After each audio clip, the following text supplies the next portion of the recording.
Hello, കേൾക്കുന്നുണ്ടോ? കേൾക്കുന്നുണ്ട് sir. Okay okay okay, അപ്പൊ കണ്ടിന്യൂ ചെയ്യാം. അപ്പൊ ഇവിടെ റോഡ് സൈഡില് നമുക്കൊരു ബൗണ്ടറി വാള് സൈഡിലായിട്ട് ഇങ്ങനെ കോമ്പൗണ്ട് ഇത് ബൗണ്ടറി സ്റ്റോൺ കേൾക്കുകയാണെങ്കിൽ നമ്മൾ എങ്ങനെയാണ് മെഷർ ചെയ്യേണ്ടത് എന്നതിനെ കുറിച്ചാണ് ഞാനിപ്പോ ഇവിടെ പറയുന്നത്. അപ്പൊ ഞാൻ ഒന്നുകൂടി റിപ്പീറ്റ് ചെയ്യാം. നമ്മളിപ്പോ ഒരു പ്ലോട്ട് പോയി മെഷർ ചെയ്തു. ആ മെഷർ ചെയ്തപ്പോ ബൗണ്ടറി സ്റ്റോൺ ഒന്നും ഇല്ലായിരുന്നു. അപ്പോൾ നമ്മള് ഇവിടെ ഒരു ബൗണ്ടറി സ്റ്റോൺ ഉണ്ടാക്കി, അതായത് കോമ്പൗണ്ട് വാളൊന്നും ഇല്ലായിരുന്നു. നമ്മൾ പോയൊരു പ്ലോട്ട് മെഷർ ചെയ്യുകയാണ്. അപ്പൊ ഇവിടെ ഇതുവരെ നമ്മൾ ഇങ്ങനെ മെഷർ ചെയ്തു. അപ്പൊ ഈ ബൗണ്ടറി സ്റ്റോൺ വെച്ച് നമുക്ക് മെഷർ ചെയ്യാം. അതേസമയം പിന്നീട് ഇവർ മേടിച്ചിട്ട് കോമ്പൗണ്ട് വാൾ കെട്ടാനായിട്ട് ചെല്ലുന്ന സമയത്ത് റോഡ് സൈഡിലാണെങ്കിൽ നമ്മുടെ സർക്കാരും അതുപോലെ ആൾക്കാരും ഒക്കെ പറയും, നീ ഒരു കാര്യം ചെയ്യും, ഒരു 15 സെന്റ് അകത്തോട്ട് വെച്ച് കെട്ടാൻ പറയും. അപ്പൊ ഇയാൾ എന്ത് ചെയ്യും? ഈ റോഡിൽ നിന്ന് ഈ ബൗണ്ടറി സ്റ്റോണിൽ നിന്നും ഒരു 15 സെന്റിമീറ്റർ അകത്തോട്ട് വെച്ച് ഇയാള് കോമ്പൗണ്ട് വാൾ കെട്ടും. ഇങ്ങനെ കോമ്പൗണ്ട് വാൾ കെട്ടിക്കഴിഞ്ഞാൽ പിന്നീട് നമ്മുടെ റൂൾ അനുസരിച്ച് ഫിക്സഡ് ബൗണ്ടറി എന്നാണ് പറയുന്നത്. എന്താണ് ഫിക്സഡ് ബൗണ്ടറി എന്ന് വെച്ചാൽ, നമുക്ക് ഒരു സ്ഥലത്ത് ബൗണ്ടറി സ്റ്റോൺ മാത്രമേ ഉള്ളൂ എങ്കിൽ അതാണ് നമ്മുടെ ഫിക്സഡ് ബൗണ്ടറി. അതേസമയം അവിടെ നമ്മളൊരു കോമ്പൗണ്ട് വാൾ കെട്ടിക്കഴിഞ്ഞാൽ പിന്നെ ആ കോമ്പൗണ്ട് വാളിൽ വെച്ച് മാത്രമേ അളക്കാവൂ എന്നാണ് കേരള ബിൽഡിംഗ് റൂൾ പറയുന്നത്. എന്ന് വെച്ചാൽ കേരള ബിൽഡിംഗ് റൂൾ ഇത്രേ പറയുന്നുള്ളൂ, ഫിക്സഡ് ബൗണ്ടറിയിൽ നിന്ന് വേണം നിങ്ങൾ മെഷർമെന്റ് എടുക്കാൻ. അപ്പൊ ഇവിടെ ബൗണ്ടറി സ്റ്റോണിന്റെ സ്ഥാനത്ത് ഒരു കോമ്പൗണ്ട് വാൾ വന്നു കഴിഞ്ഞാൽ പിന്നീട് ഫിക്സഡ് ബൗണ്ടറി എന്ന് പറയുന്നത് നമ്മുടെ കോമ്പൗണ്ട് വാളായിട്ട് മാറും. അപ്പോൾ ഈ 15 സെന്റിമീറ്റർ കുറച്ചിട്ട് മാത്രമേ നമുക്ക് പിന്നീട് മെഷർമെന്റ് എടുക്കാൻ പറ്റൂ എന്നൊരു കുഴപ്പം ഇവിടെ ഉണ്ടാകും. അതായത് നമുക്ക് ഈ വെളിയിൽ കിടക്കുന്ന അല്ലെങ്കിൽ പുറത്ത് കിടക്കുന്ന ഈ ബൗണ്ടറി സ്റ്റോൺ ഒന്നും അളക്കാൻ പറ്റില്ല. പകരം നമ്മുടെ കേരള ബിൽഡിംഗ് റൂൾ അനുസരിച്ച് നമ്മൾ ഈ കോമ്പൗണ്ട് വാളെന്ന് മാത്രമേ മെഷർ ചെയ്യാവൂ എന്നതാണ്. അപ്പോൾ ഇതേ നമ്മൾ തന്നെ കോമ്പൗണ്ട് വാൾ കെട്ടുന്നതിന് മുമ്പ് പോയി മെഷർ ചെയ്തപ്പോൾ നമ്മൾ പറഞ്ഞു, നിങ്ങൾക്ക് ആ ബൗണ്ടറി സ്റ്റോൺ ഒന്ന് മെഷർ ചെയ്യുകയും കോമ്പൗണ്ട് വാൾ എവിടെയാണോ വെച്ച് കെട്ടിയത് അതിന് കഴിഞ്ഞാൽ പിന്നെ ആ ഭാഗത്ത് വെച്ച് മാത്രമേ മെഷർ ചെയ്യാൻ സാധിക്കൂ. ഇത് പലപ്പോഴും പ്രശ്നങ്ങൾക്ക് കാരണമാകാറുണ്ട്. പക്ഷെ നമുക്ക് തന്നിരിക്കുന്നത് ലൈസൻസ് ആണ്. ആ ലൈസൻസ് എന്ന് പറയുമ്പോൾ ആ റൂൾ അനുസരിച്ച് ചെയ്യാനുള്ള താൽക്കാലികമായ അധികാരത്തെയാണ് നമ്മൾ ലൈസൻസ് ചെയ്യുന്നത്. അപ്പൊ നമ്മൾ ആ റൂളും പ്രകാരം ആ കാര്യം ചെയ്തില്ല എങ്കിൽ നമ്മുടെ ലൈസൻസ് പോകും. അതിന് തടസ്സമുണ്ടാകും. അതുകൊണ്ട് തന്നെ നമ്മൾ ഫിക്സഡ് ബൗണ്ടറിയിൽ നിന്ന് വേണം മെഷർമെന്റ് എടുക്കാൻ. ചില സാഹചര്യങ്ങളിൽ ആൾക്കാർ ഒരു 3 സെന്റ് വസ്തു വാങ്ങും. വാങ്ങിയതിന് ശേഷം എന്ത് ചെയ്യും? 4 സൈഡിലും കോമ്പൗണ്ട് വാൾ കെട്ടാനായിട്ട് പോകും. അപ്പോ സൈഡിലുള്ള ആൾക്കാർ, ഇപ്പൊ ഇവിടെ ഇങ്ങനെ ഒരു ബൗണ്ടറി സ്റ്റോൺ ഉണ്ടെങ്കിൽ ഈ ബൗണ്ടറി സ്റ്റോണിന്റെ സെന്ററിൽ വെച്ചിട്ടായിരിക്കും നമ്മൾ മെഷർ ചെയ്ത് പ്ലോട്ട് വാങ്ങുന്നത്. പക്ഷെ ഈ കോമ്പൗണ്ട് വാൾ കെട്ടാൻ നേരത്ത് പലപ്പോഴും ആൾക്കാർ പറയുന്നത്, നിങ്ങൾ ആ ഇതിന്റെ കനം വിട്ടിട്ട് ചെയ്യാൻ പറയും. അപ്പൊ ബൗണ്ടറി സ്റ്റോണിന് 10 സെന്റ് ഉണ്ടാവും. ഇവര് കോമ്പൗണ്ട് വാൾ കെട്ടുന്നത് പിന്നീട് ഇവിടെ വെച്ചിട്ടായിരിക്കും. ഈ 5 സെന്റ് മാറിയിട്ടായിരിക്കും കെട്ടുന്നത്. ഈ 5 സെന്റ് മാറി കെട്ടിക്കഴിഞ്ഞാൽ പിന്നീട് നമുക്ക് ഈ പ്ലോട്ടിന്റെ മെഷർമെന്റ് എടുക്കുമ്പോൾ കേരള ബിൽഡിംഗ് റൂൾ അനുസരിച്ച് ഫിക്സഡ് ബൗണ്ടറി ഇവിടെ ആകുകയും അതുകൊണ്ട് നമുക്ക് പിന്നീട് ആ വാളിൽ വെച്ച് മാത്രമേ മെഷർമെന്റ് എടുക്കാൻ പറ്റൂ എന്നൊരു റൂൾ പറയും. റൂൾ ഇത്രേ പറയുന്നുള്ളൂ, നിങ്ങൾ മെഷർമെന്റ് എടുക്കുന്നത് ഫിക്സഡ് ബൗണ്ടറി എന്നായിരിക്കും. അപ്പൊ ബൗണ്ടറി സ്റ്റോൺ ഉള്ള സമയത്ത് അതാണ് ഫിക്സഡ് ബൗണ്ടറി. കോമ്പൗണ്ട് വാൾ കെട്ടിക്കഴിഞ്ഞാൽ അതാണ് പിന്നീട് ഫിക്സഡ് ബൗണ്ടറി. അപ്പൊ ഇത് നിങ്ങൾ വളരെ ശ്രദ്ധിക്കണം. ചെറിയ പ്ലോട്ടുകാർക്കൊക്കെ ഇങ്ങനെ 2 സൈഡിലും 5 സെന്റ് വെച്ച് വിടുമ്പോൾ തന്നെ 10 സെന്റ് മാറും. ബാക്കിൽ 5 സെന്റ് മാറും. ഫ്രണ്ടിൽ 15 സെന്റ് വിട്ടിട്ടായിരിക്കും സാധാരണ കോമ്പൗണ്ട് വാൾ കെട്ടാൻ അനുവദിക്കാറ്.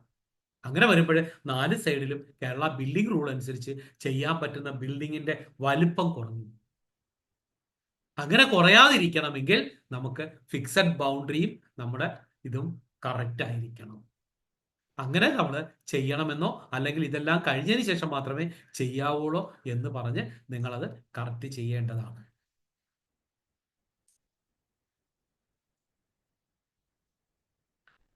അടുത്ത് നമുക്ക് നോക്കേണ്ടത് ലൊക്കേഷനെ കുറിച്ചാണ്. എന്താണ് ലൊക്കേഷൻ പ്ലാൻ?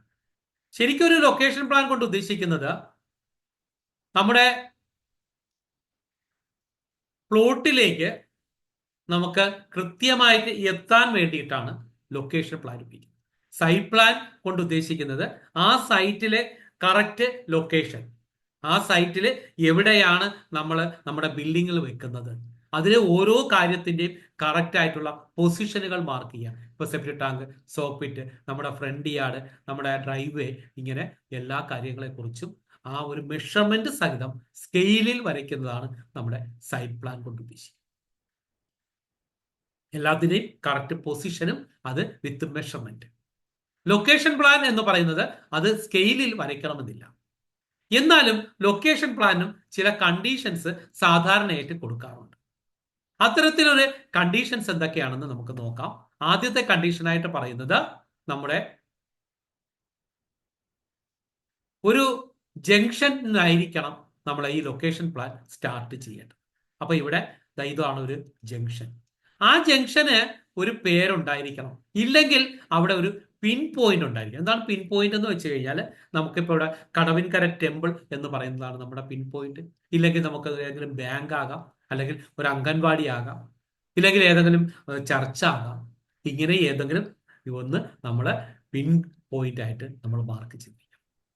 ആ ജംഗ്ഷനിൽ നിന്നും കടവൻകര എന്ന് പറയുന്ന ആ സ്ഥലത്ത് നിന്ന് നമ്മുടെ പ്ലോട്ടിലേക്കുള്ള ഡിസ്റ്റൻസ് കൃത്യമായിട്ട്, അപ്രോക്സിമേറ്റ് ഡിസ്റ്റൻസ് കൃത്യമായിട്ട് മാർക്ക് ചെയ്തിരിക്കും.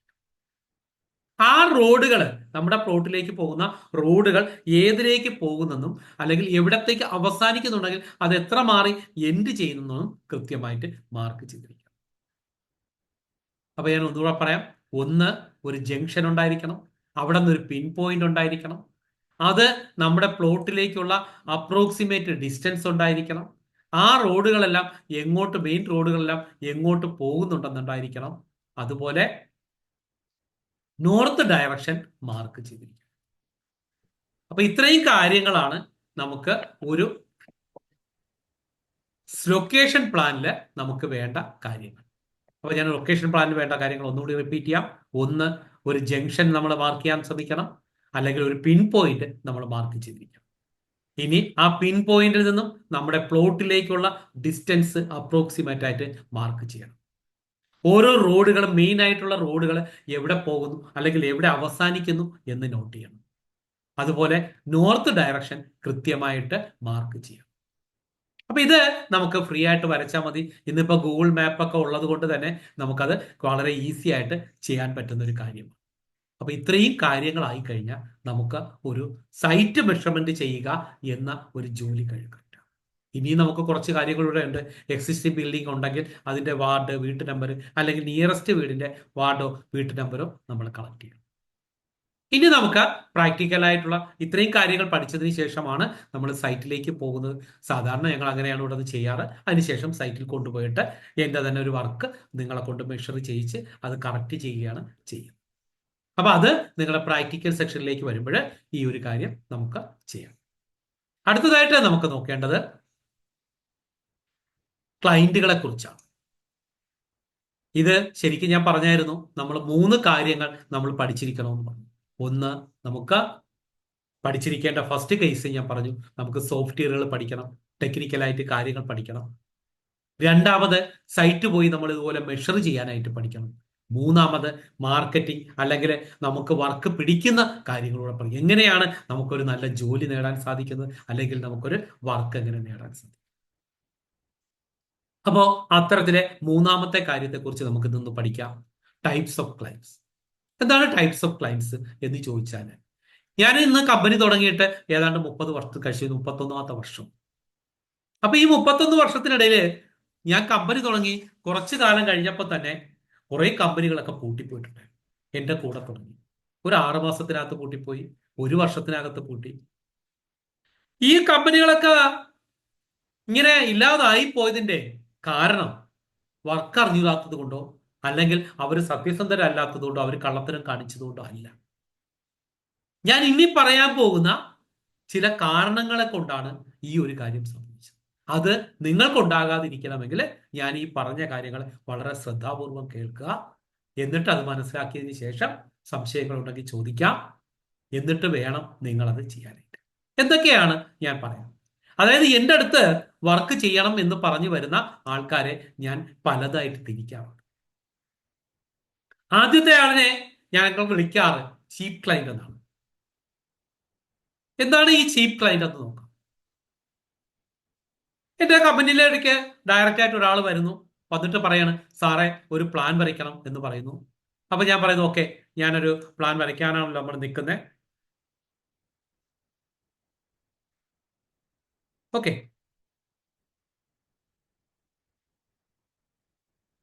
അപ്പൊ ഞാൻ പറയുന്നു ക്ലയന്റ് വരുന്നു. അപ്പൊ ഞാൻ പറയുകയാണ് ഇത് പ്ലാൻ വരയ്ക്കാനായിട്ടാണ് എൻ്റെ അടുത്ത് വരുന്നത്. അപ്പൊ ഞാൻ പറയുന്നു ഓക്കെ, നമുക്ക് പ്ലാൻ വരയ്ക്കാം. അപ്പൊ അതിനായിട്ട് നിൽക്കുന്ന സമയത്ത് ഇവര് ആദ്യം ചോദിക്കുന്ന ക്വസ്റ്റ്യൻ സാറേ ഒരു പ്ലാൻ വരയ്ക്കണം എന്ന് പറയുന്നു. അപ്പൊ ഞാൻ പറഞ്ഞു ശരി, നമുക്ക് പ്ലാൻ വരയ്ക്കാം. രണ്ടാമത് ഇവർ ചോദിക്കുന്നത് സാറേ ഇതിന് എത്രയാണ് റേറ്റ്. അപ്പൊ ഞാൻ പറയണ റേറ്റ് ഇത്രയാണെന്ന് പറയാൻ ഞാൻ തുടങ്ങുന്നതിന് മുമ്പ് തന്നെ ഇവര് എൻ്റെ അടുത്ത് ചോദിക്കുന്ന ഒരു ക്വസ്റ്റ്യൻ ഉണ്ട്. അതായത് സാറേ, സാറിനെ പോലെ ഒരു കമ്പനി ഇവിടെ ഉണ്ടെന്ന് ഞാൻ അറിഞ്ഞിട്ടില്ലായിരുന്നു. ഇപ്പോഴാണ് ഞാൻ മനസ്സിലാക്കിയത്. ഇനി എല്ലാ വർക്കും ഞാൻ സാറിന് പിടിച്ചു തരാം. എൻ്റെ അനിയത്തിക്ക് വീട് വെക്കണം, എൻ്റെ കൂട്ടുകാരൻ്റെ ഒരു വർക്ക് ഉണ്ടായിരുന്നു, അതിപ്പോൾ ഞാൻ കൊടുത്തതേ ഉള്ളൂ. ഇനി അടുത്തുള്ള വർക്കുകളൊക്കെ ഞാൻ എല്ലാം സാറിന് പിടിച്ചു തരാം. ഞാൻ അറിഞ്ഞില്ലായിരുന്നു സാറിനെ പോലെ ഒരാൾ ഇവിടെ ഉണ്ട് എന്ന് പറഞ്ഞതിന് ശേഷം പിന്നെയാണ് നമ്മൾ വീണ്ടും നമ്മുടെ അടുത്ത് ചോദിക്കുകയാണ് റേറ്റ് എത്രയാണ്. അങ്ങനെ ഞങ്ങൾ റേറ്റ് പറയുമ്പോൾ ഇപ്പൊ ഞാൻ ഉദാഹരണമായിട്ട് പറയാണ്, നമുക്ക് ഒരു 1000 സ്ക്വയർ ഫീറ്റിന്റെ പ്ലാനാണ്. അപ്പൊ നമുക്ക് എത്ര രൂപ എന്ന് ചോദിക്കുമ്പോഴത്തേക്ക് നമ്മൾ പറയാണ് അതിൽ നിന്ന് നമ്മൾ 10 രൂപ വെച്ചിട്ടാണ് നമ്മൾ റേറ്റ്. അപ്പൊ 10,000 രൂപ നമ്മൾ പറയുക. അപ്പൊ ഈ 10,000 രൂപ എന്ന് കേൾക്കുമ്പോൾ ഇയാൾ അയ്യോ 10,000 രൂപ അത്രയൊന്നും തരാനില്ല സാറേ, ഞാനൊരു കാര്യം ചെയ്യാം, ഞാൻ ഒരുപാട് വർക്കൊക്കെ പിടിച്ചു തരാം, സാറ് ഒന്ന് റേറ്റ് കുറയ്ക്കും സാറേ എന്ന് പറയും. അപ്പൊ നമ്മൾ പറയാണ് അത് റേറ്റ് എന്ന് പറയുമ്പോൾ ഞാനൊരു 6,000 രൂപ തരാം സാറേ എന്ന് പറയും. അപ്പൊ നമ്മൾ പറയുന്നു 6,000 രൂപയ്ക്ക് പറ്റത്തില്ല. നമ്മൾ അപ്പൊ ചിന്തിക്കുക, ഒന്ന് ഈ ഒരു വർക്ക് നമുക്ക് തിരക്കി നിൽക്കുന്ന ഒരു വർക്കാണ്, നമ്മുടെ റേറ്റ് കൂടുതലാണെന്ന് പറഞ്ഞു കഴിഞ്ഞാൽ ആൾക്കാരങ്ങ് തിരിച്ചു പോകും എന്നതുകൊണ്ട് നമ്മൾ വിചാരിക്കുകയാണ് നമുക്കൊരു കാര്യം ചെയ്യാം, കുറച്ചുകൂടി അഡ്ജസ്റ്റ് ചെയ്ത് കൊടുക്കാം. ഈ ചിന്താഗതിയോടുകൂടി നമ്മളിപ്പോ പറയാണ് ഒരു കാര്യം ചെയ്യും, നമ്മളൊരു 9,000-ന് ചെയ്തു തരാം, 9,000 രൂപയ്ക്ക് ചെയ്തു തരാം എന്ന് നമ്മൾ പറയുന്നെന്ന് വെച്ചു. അപ്പോഴായിരിക്കും ഇവർ പറയുന്ന അയ്യോ സാറേ അത്രയൊന്നും എൻ്റെ കയ്യിൽ തരാനില്ല, കുറച്ചുകൂടെ ഒന്ന് റേറ്റ് കുറയ്ക്കും സാറേ, ഞാൻ ഒരുപാട് വർക്കൊക്കെ പിടിച്ചു തരാം. അവസാനം നമ്മൾ 8,000 പറഞ്ഞെന്ന് വെച്ചു. ഈ 8,000 രൂപ നമ്മൾ പറയുമ്പോഴും ഇയാൾ നമ്മുടെ അടുത്ത് പറയുന്ന ഒരു കാര്യം അയ്യോ സാറേ അത്രയൊന്നും തരാനില്ല, സാറൊന്ന് കുറയ്ക്കണം എന്ന് പറയും. ഈ രീതിയിൽ സംസാരിച്ചുകൊണ്ട് ഇയാൾ നമ്മുടെ അടുത്തുനിന്ന് പോകാനായിട്ട് നിൽക്കും. എന്നിട്ട് പറയാണ് സാറേ ഞാൻ വ്യാഴാഴ്ച വരാം എന്ന് പറഞ്ഞിട്ട് ഇയാൾ പോകും. വ്യാഴാഴ്ച രാവിലെ നമ്മൾ ഈ ഫയലൊക്കെ റെഡിയാക്കി വെച്ചിരിക്കുകയാണ്, അയാൾ ഇപ്പൊ വരും, നമുക്ക് 8,000 കിട്ടും എന്നൊരു പ്രതീക്ഷയിലാണ് നമ്മൾ നിൽക്കുന്നത്. പക്ഷേ ഈ സമയത്ത് ആള് വരത്തില്ല. നമ്മൾ വിളിച്ചു കഴിഞ്ഞാൽ ഇയാൾ ഫോണും എടുക്കില്ല. കുറെ കഴിഞ്ഞതിന് ശേഷം വൈകിട്ടൊരു 7 മണിയൊക്കെ ആവുമ്പോഴായിരിക്കും ഇയാൾ തിരിച്ചു വിളിച്ചിട്ട് പറയുന്നത് സാറേ എന്നെ വിളിച്ചിരുന്നല്ലേ, എനിക്ക് അന്ന് ക്യാഷ് ശരിയായില്ല സാറേ, ഇപ്പോഴാണ് ക്യാഷ് ശരിയായത്, ഞാൻ നാളെ രാവിലെ വരാം സാറേ എന്ന് പറയും. അപ്പൊ നാളെ എന്ന് പറയുന്ന ദിവസം അയാൾ കൃത്യമായിട്ട് വരികയും നമുക്ക് ഈ ഫയൽ വാങ്ങാനും വരുത്തും. എത്തിക്കഴിഞ്ഞിട്ട് ഇയാൾ നമ്മുടെ അടുത്ത് ചോദിക്കുന്ന ഒരു ക്വസ്റ്റ്യൻ ഉണ്ട്, സാറേ ഇതെല്ലാം ഓക്കെ ആണല്ലോ, എനിക്കൊരു സ്വഭാവമുണ്ട് സാറേ, ഇത് പോയിട്ട് തിരിച്ചു വരേണ്ടി വരരുത് എന്ന് പറയും. അപ്പൊ നമ്മൾ പറയാണ് അങ്ങനെ തിരിച്ചു വരേണ്ടിയൊന്നും വരില്ല, ഈ ഫയലൊക്കെ ഓക്കെയാണ്, നിങ്ങൾ ഇത് കൊണ്ട് കൊടുത്താൽ മതി. അല്ല സാറേ ഒന്നുകൂടെ നോക്ക് സാറേ എന്ന് പറയും. അപ്പൊ നമ്മൾ ഒന്നുകൂടെ നോക്കിയിട്ട് പറയണം അല്ല ഇതിലൊരു കുഴപ്പമുണ്ട്, ഇതിലാണ് ഈ ഓണറൊക്കെ ഒപ്പിടണം. അതാണ് സാറേ ഞാൻ പറഞ്ഞത് എന്ന് പറഞ്ഞിട്ട് നമ്മളടുത്ത് ഒപ്പിടേണ്ട സ്ഥലമൊക്കെ നോക്കി ആ ഒപ്പൊക്കെ ഇടിച്ച് എല്ലാം കറക്റ്റ് ചെയ്തിട്ട് ഇയാൾ വീണ്ടും ഉറപ്പുവരുത്തും എല്ലാം ഓക്കെ ആണല്ലോ സാറേ. അപ്പൊ നമ്മൾ എല്ലാം ഓക്കെ ആണെന്ന് പറഞ്ഞു കഴിഞ്ഞാൽ ഇയാൾ ഫയലും ഒക്കെ എടുത്ത് വെച്ചിട്ട് പോകാനായിട്ട് തുടങ്ങുക. എന്നിട്ട് സാറേ എന്നാ ക്യാഷ് എന്ന് നമ്മൾ ചോദിക്കുമ്പോൾ ഇയാൾ ക്യാഷ് എടുത്ത് തരും. എത്ര ഉണ്ടാവും ആ ക്യാഷ്? കൃത്യം 6,000 രൂപ ഇയാൾക്ക് ഉണ്ടാവും. അപ്പൊ നമ്മൾ 6,000 രൂപയെന്ന് ചോദിക്കുമ്പോൾ ഇയാൾ പറയും സാറേ അന്ന് ഞാൻ പറഞ്ഞില്ലേ സാറേ എൻ്റെ ക്യാഷ് ഒന്നുമില്ല, ക്യാഷിനൊക്കെ ടൈറ്റ് ആയിരുന്നു, സാർ ഒരു കാര്യം ചെയ്യും, ഞാൻ ഇനി വരുന്ന ഞാൻ അങ്ങനെ ആൾക്കാരെ പറ്റിക്കുന്ന ആളൊന്നും അല്ല, ഈ വർക്ക് ഞാൻ സാറിന് കൊടുത്തരാം, ഇനി എല്ലാ പണിയും സാറിനാണെന്ന് പറയും. എന്താണ് എല്ലാ പണി? ഇയാൾ പറഞ്ഞ വാക്ക് കൃത്യമായിട്ട് പാലിച്ചിട്ടുണ്ട്. എൻ്റെ ഈ 31 വർഷത്തിന്റെ ഇടയിൽ പറയുകയാണ്, ഇങ്ങനെ പറഞ്ഞവരെല്ലാം കൃത്യമായിട്ട് എല്ലാ പണിയും ഇയാളെ നമുക്ക് തരും. പക്ഷെ എങ്ങനെയാണ് തരുന്നെന്നുള്ളതിന് മാത്രമാണ് വ്യത്യാസം. അത് ഇയാൾ അങ്ങോട്ട് പോകുമ്പോഴായിരിക്കും, ഇയാൾ ഫയലും കൊണ്ട് പോയിട്ട് പോകുന്ന വഴിക്കായിരിക്കും ലക്ഷ്മിയെ കാണുന്നത്. ലക്ഷ്മി ചിലപ്പോൾ എൻ്റെ അടുത്ത് പ്ലാൻ വരയ്ക്കാൻ വരുന്നതായിരിക്കും. അപ്പൊ ലക്ഷ്മി എവിടെ പോകണമെന്ന് ചോദിക്കും. അത് ഇന്നടത്ത് ഞാൻ പ്ലാൻ വരയ്ക്കാൻ പോവുകയാണെന്ന് പറയും. അപ്പോഴായിരിക്കും ഇയാൾ പറയുന്നത്, ആ അയാളുടെയാ, അവിടെ അങ്ങനെയൊക്കെ പറയും. പിന്നെ 4 വര വരയ്ക്കുന്നതിന് 10,000 രൂപ. ഞാൻ അങ്ങനെയൊന്നും കൊടുത്തൊന്നുമില്ല. ഞാൻ ആകെ 6,000 രൂപയെ കൊടുത്തിട്ടുള്ളൂ. നിനക്കും 1,000 രൂപയുടെ പ്ലാനാണ്. അവര് 1000 സ്ക്വയർ ഫീറ്റിന്റെ പ്ലാനാണ്. അവര് 10,000 രൂപ ചോദിക്കും. പിന്നെ നിന്നെയൊക്കെ പറ്റിക്കാൻ എളുപ്പമാണല്ലോ, ഒരുപാട് ക്യാഷും നിങ്ങൾക്കുണ്ടല്ലോ, കൊണ്ടു കൊടുക്കാൻ പറയും. ഈ ഒരു ഉപദേശത്തോടു കൂടിയാണ്, ഇതാണ് ഇയാള് പറഞ്ഞ പണി. തിരിച്ച് ഈ ലക്ഷ്മി നമ്മുടെ അടുത്ത് വരും. അതിനുശേഷം നമ്മുടെ അടുത്ത് പ്ലാനൊക്കെ വരയ്ക്കണമെന്ന് പറയും. നമ്മൾ വരയ്ക്കാനൊക്കെ തുടങ്ങുന്നതിന് മുമ്പ് നമ്മൾ റേറ്റ് സംസാരിക്കുന്ന സമയത്ത് ഈ ലക്ഷ്മി നമ്മുടെ അടുത്ത് ചോദിക്കും, എത്ര രൂപയെന്ന് ചോദിക്കും. അപ്പൊ നമ്മൾ പറയും, ഇത് സ്ക്വയർ ഫീറ്റിന് ഇത്ര രൂപ വെച്ചിട്ട് 10,000 രൂപയാണ്. ഉടനെ ഇയാൾ പറയും, ലക്ഷ്മി പറയും, അത് ഞാൻ 5,000 രൂപ തരും. അപ്പോഴായിരിക്കും നമ്മൾ 5,000 രൂപയും. അപ്പോഴാണ് പറയുന്നത്, അത് ഇന്നാർക്ക് നിങ്ങൾ 6,000 രൂപയ്ക്ക് വരച്ചു കൊടുക്കാമെങ്കിൽ പിന്നെ ഈ പരിചയമുള്ള എനിക്ക് എന്തുകൊണ്ട് നിങ്ങൾക്ക് 5,000 രൂപയ്ക്ക് വരച്ചു തരും? ഈ ഒരു ക്വസ്റ്റ്യൻ നമ്മളെ വളരെ ഇതാക്കും. അങ്ങനെ വരുന്ന സമയത്ത് നമുക്ക് വരുന്ന കുഴപ്പം, പിന്നീട് നമ്മൾ ഈ റോഡ് വക്കിലൊക്കെ കാണുന്ന ബംഗാളികളുടെ അവസ്ഥയിലേക്ക് നമ്മൾ എന്താണെന്ന് ചോദിച്ചു കഴിഞ്ഞാൽ, ബംഗാളികള് ഈ റോഡില് നമ്മൾ നിൽക്കുന്ന സമയത്ത്, അല്ലെങ്കിൽ നമ്മൾ കാറിലൊക്കെ നിൽക്കുമ്പോൾ അവരിങ്ങനെ ലൈറ്റും കൊണ്ടുവരും. എത്രയാണ് ലൈറ്റിന്റെ വില എന്ന് ചോദിക്കുമ്പോൾ 200 രൂപ എന്ന് പറയും. ഉടനെ നമ്മൾ പറയും 10 രൂപ. അവസാനം നമ്മൾ 20 രൂപയ്ക്ക് മേടിക്കും. ഇതുപോലുള്ള ചീപ്പ് ക്ലയന്റുകൾ നമ്മുടെ നാട്ടിൽ നമ്മുടെ വില കുറയ്ക്കുകയും അവർ പിന്നീട് നമ്മൾ പ്ലാൻ 10,000 രൂപ എന്ന് പറയുമ്പോൾ 2,000 രൂപ എന്ന് പറയുന്ന അവസ്ഥയിലേക്ക് ഇവരെത്തിക്കും. അപ്പൊ ഇവരെടുത്ത് നമുക്ക് നോ എന്ന് പറയാനുള്ള കഴിവുണ്ടാക്കിയെടുക്കലാണ് ആദ്യം നമ്മൾ ചെയ്യേണ്ടത്. അടുത്ത ഒരു ക്ലയന്റ് ആണ് ഡിഫിക്കൽട്ട് ക്ലയന്റ്. എന്താണ് ഡിഫിക്കൽട്ട് ക്ലയന്റ് എന്ന് ചോദിച്ചു കഴിഞ്ഞാൽ, ഡിഫിക്കൽട്ട് ക്ലയന്റ് എന്ന് ചോദിച്ചാൽ ഈ ചീപ്പ് ക്ലയന്റിനെ കണക്കല്ല. ഡിഫിക്കൽട്ട് ക്ലയന്റ് വളരെ ഡീസന്റ് ആണ്. അവരെ സംബന്ധിച്ചിടത്തോളം അവർ വരുന്നു, നമ്മുടെ അടുത്ത് ചോദിക്കുന്നു എത്ര രൂപ എന്ന് ചോദിക്കുന്നു. അപ്പൊ നമ്മൾ പറയാണ്, ഒരു സ്ക്വയർ ഫീറ്റിന് 2,000 ഒരു സ്ക്വയർ ഫീറ്റിന് വെച്ചിട്ട് 10 രൂപ വെച്ചിട്ട് 1,000 സ്ക്വയർ ഫീറ്റിന് 2,000 രൂപ എന്ന് നമ്മൾ പറയും. 20,000 രൂപ എന്ന് പറയുകയാണ്, അല്ലെങ്കിൽ 10,000 രൂപ എന്ന് പറഞ്ഞു വെച്ചു. ഉദാഹരണമായിട്ട് ഒന്നുകൂടി റിപ്പീറ്റ് ചെയ്യാം. 1,000 സ്ക്വയർ ഫീറ്റ് 10 രൂപ വെച്ചിട്ട് 10,000 രൂപ എന്ന് നമ്മൾ പറയുകയാണ്. ഈ പറയുന്നതിന് മുമ്പ് തന്നെ ഇയാൾ പറയും, SR കൺസ്ട്രക്ഷൻ അറിയാവോ, അയാളെ എന്റെ കയ്യിലെങ്ങാനും കിട്ടിയ ഞാൻ അവനെ ശരിയാക്കും, അവൻ എന്നെ പറ്റിച്ചു, അവൻ എനിക്ക് വർക്കൊന്നും കറക്റ്റായിട്ട് ചെയ്തു തന്നില്ല, അവന് ആകെ കുഴപ്പമാണ്, അവൻ ആള് കുഴപ്പമാണല്ലേ എന്നൊക്കെ ചോദിച്ച് നമ്മളെ ഒന്ന് ഇതാക്കും. അപ്പൊ നമ്മളെ കോമ്പറ്റീറ്ററെയാണ് ഇയാൾ വഴക്ക് പറയുന്നത് എന്നതുകൊണ്ട് തന്നെ പലപ്പോഴും നമുക്ക് അയാളോടൊരു പ്രത്യേക ഇഷ്ടം തോന്നാറുണ്ട്. എന്നിട്ടാണ് ഇയാൾ ചോദിക്കുന്നത്, നിങ്ങൾ വളരെ ഡീസന്റ് ആണല്ലോ, ഞാൻ ഭയങ്കര ഡീസന്റ് ആണ്, നിങ്ങൾ ഡീസന്റ് ആയിരിക്കണം, എത്ര രൂപയെന്ന് ഒന്നുകൂടെ ഇയാൾ ചോദിക്കും. അപ്പൊ നമ്മൾ പറയാണ്, ഒരു സ്ക്വയർ ഫീറ്റിന് 10 രൂപ വെച്ചിട്ട് 1,000 സ്ക്വയർ ഫീറ്റിന് 10,000 രൂപ നമ്മൾ പറയും. അപ്പോഴത്തന്നെ ഇയാള് പോക്കറ്റിൽ നിന്ന് ക്യാഷ് എടുത്ത് നമുക്ക് തരും. 10,000 രൂപയും അഡ്വാൻസ് ആയി, ഫുൾ ക്യാഷ് അഡ്വാൻസ്. ചീപ്പ് ക്ലയന്റിനെ കണക്ക് ഒരു കുഴപ്പവുമില്ല. അപ്പൊ നമുക്ക് വളരെ സന്തോഷമാവും. പക്ഷെ പിന്നീടാണ് ഇയാൾ കറക്റ്റ് സ്വഭാവം കാണിക്കുന്നത്. ഇയാൾ പിന്നീട് പറയും, എനിക്ക് പ്ലാൻ നാളെ വൈകിട്ട് എനിക്ക് കിട്ടണം. അപ്പൊ നമ്മൾ നോക്കുമ്പോഴത്തേക്ക് ഇന്ന് തന്നെ കുറച്ച് ഉച്ചയായി, ഇനിയിപ്പോ പ്ലാൻ വരച്ച് തീർക്കാനായിട്ട് സമയമില്ല.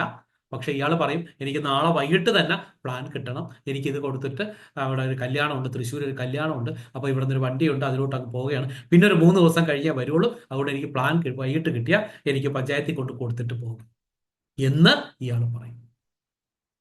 അപ്പൊ നമ്മൾ നോക്കുമ്പോഴത്തേക്ക് ആ ഒരു ഷോർട്ട് ടൈം ആണ് തന്നേക്കുന്നത്. അപ്പൊ നമുക്ക് എന്തായാലും ആ പ്ലാൻ വരച്ചു കൊടുക്കാൻ പറ്റില്ല, നാളെ നമ്മൾ വർക്ക് ഏറ്റിരിക്കുകയാണ്. അപ്പൊ നമുക്ക് ഈ പോക്കറ്റിൽ വെച്ച ക്യാഷ് അങ്ങോട്ട് എടുത്ത് കൊടുക്കാൻ ഒരു മടിയുണ്ടാവും.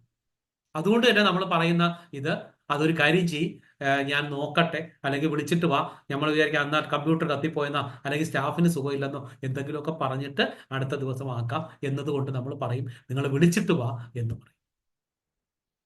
അപ്പോഴും ഇയാൾ പറയും, എനിക്ക് നാളെ വൈകിട്ട് തന്നെ കിട്ടണമെന്നുണ്ട്.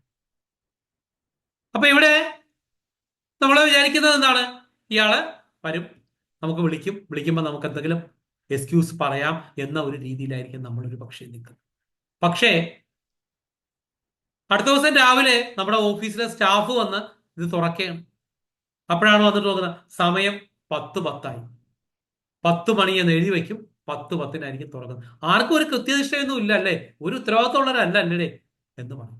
ആരെത്തി? വൈകിട്ടത്തെ പ്ലാൻ മേടിക്കാനായിട്ട് ഡിഫിക്കൽട്ട് ക്ലയന്റ് രാവിലെ എത്തിയിട്ടുണ്ട്. ഇയാള് ഇവിടെ ഓഫീസൊക്കെ തുറന്ന് ഇതിനകത്ത് കയറി ആ കസേരയിൽ അങ്ങനെ ഇരിക്കും. ഇരുന്നിട്ട് വന്നിട്ട് ഓരോ അടുത്തടുത്തേക്കും, മോളെ നീ എന്തിനു വരയ്ക്കുന്നേ? അപ്പൊ ഇന്നാരുടെ പ്ലാൻ എന്ന് പറയുന്നു. അടുത്ത ആളുടെ അടുത്ത് ചോദിക്കും, എന്താ? അത് നീ ഇന്നതാ വരയ്ക്കുന്നത്. മൂന്നാമത്തെ ആളുടെ അടുത്ത് ചോദിക്കുമ്പോഴും പറയുന്നു അത് വേറൊരാളുടേതാ. ഉടനെ എന്നെ ഫോൺ എടുത്ത് എന്നെ വിളിക്കും, സാറേ പ്ലാൻ വരപ്പ് എന്തായി? അപ്പൊ ഞാൻ പലപ്പോഴും പറയുന്നതാണ്, വരച്ചൊക്കെ തുടങ്ങിയിട്ടുണ്ട്. അതിനിവിടെ തുടങ്ങിയൊന്നുമില്ല, ഞാനിവിടെ നിൽക്കുകയല്ലേ. അപ്പോഴാണ് ഞാൻ അറിയുന്നേ രാവിലത്തെ ആളെത്തിയിട്ടുണ്ട്, വൈകിട്ടത്തെ പ്ലാൻ മേടിക്കാൻ രാവിലെ തന്നെ എത്തിയിട്ടുണ്ട്. അപ്പോ പിന്നീട് ഞാൻ എന്ത് ചെയ്യും? ഈ ഓഫീസിൽ വിളിച്ചിട്ട് അടുത്തെങ്കിലും ഒരാടുത്ത് പറയും, ദേ ആ പ്ലാൻ അങ്ങ് വരച്ചു കൊടുക്ക്, അത് വലിയ ശല്യമാണെന്ന് പറയും.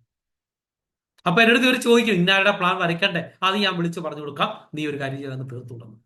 അപ്പൊ ഈ കൊച്ച് ഇരുന്ന് വരയ്ക്കാൻ തുടങ്ങും.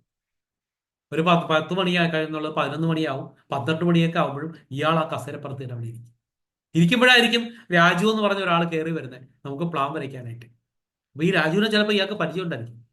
എന്തെണ്ണാ ഇരിക്കുന്നതെന്ന് ചോദിക്കും.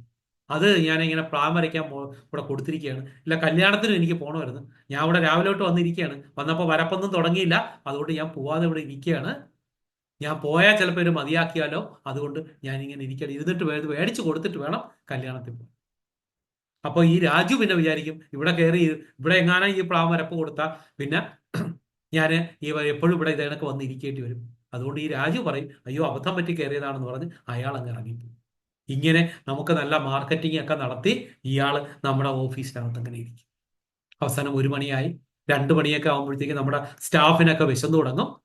അപ്പോഴത്തേക്ക് ഈ പ്ലാൻ എന്ത് ചെയ്യും? ഏതാണ്ടൊക്കെ റെഡിയാക്കി ഒരു 2:30-3 മണിയൊക്കെ അകത്ത് ഇത് റെഡിയാക്കി ഫയലാക്കി കൊടുക്കും.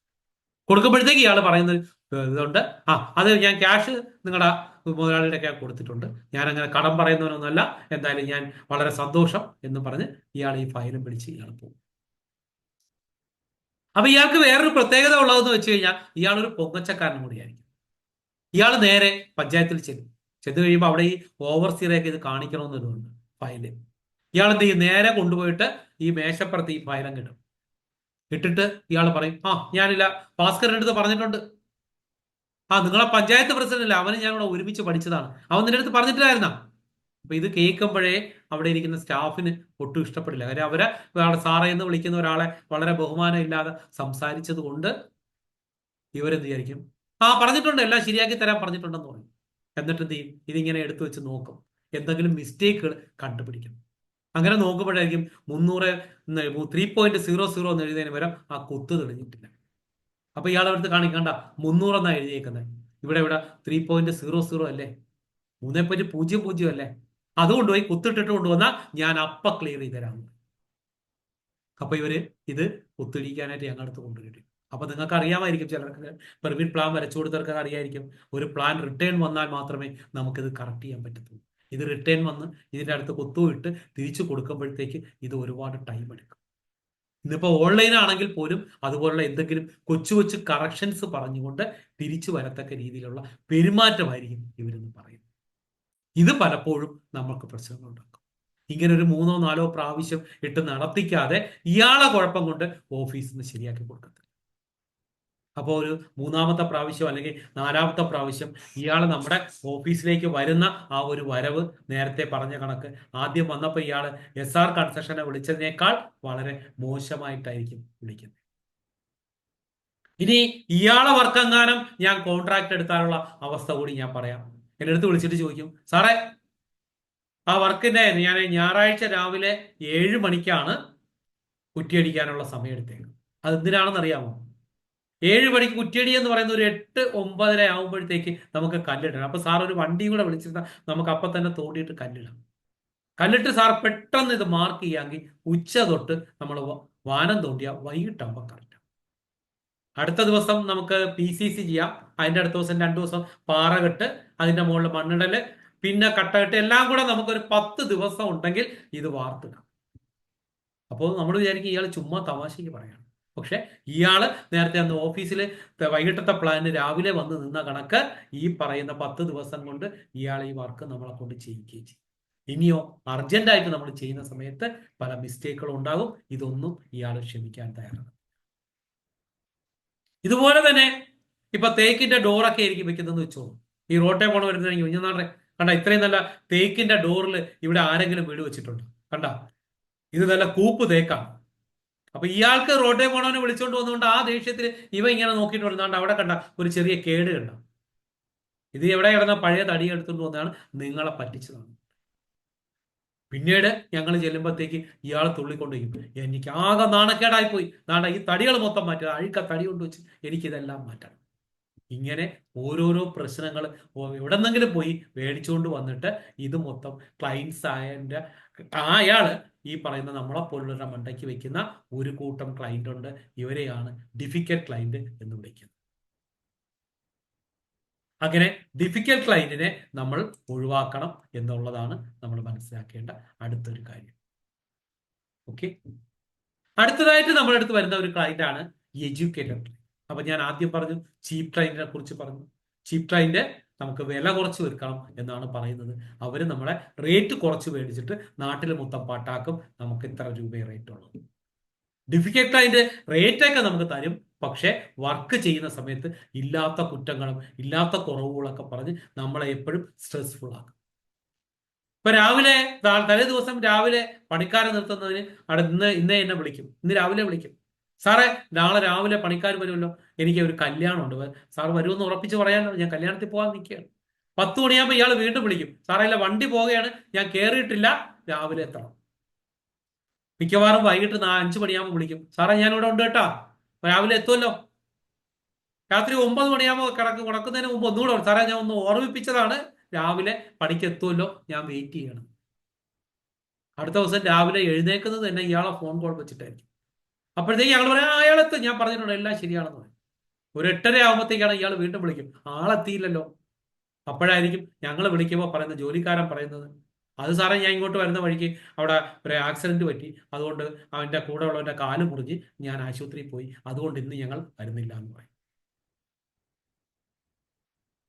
അപ്പൊ പിന്നെ ഇയാൾ പറയുന്ന ഒരു ഡയലോഗുണ്ട്, അത് ഞാൻ ഇന്നലെ രാവിലെ ചോദിച്ചതാണ്, ഉച്ചയ്ക്ക് ചോദിച്ച്, വൈകിട്ട് ചോദിച്ച്, എന്നിട്ട് ഇപ്പോഴാ വരുന്നുമില്ല. എന്തോന്നുடைய ഉത്തരവാദിത്വം എന്ന് പറഞ്ഞിട്ട് ഇയാൾ ഭയങ്കരമായിട്ട് ഇട്ടിട്ട് വിളിച്ചു. അപ്പൊ രാവിലത്തെ എത്ര കോളുകൾ പിന്നീട് അറ്റൻഡ് ചെയ്യേണ്ടി. അതായത് ഇയാളെ പോലുള്ള ഒരു 3 ആൾക്കാരുണ്ടെങ്കിൽ നമ്മുടെ കാര്യത്തിന് ഒരു തീരുമാനം.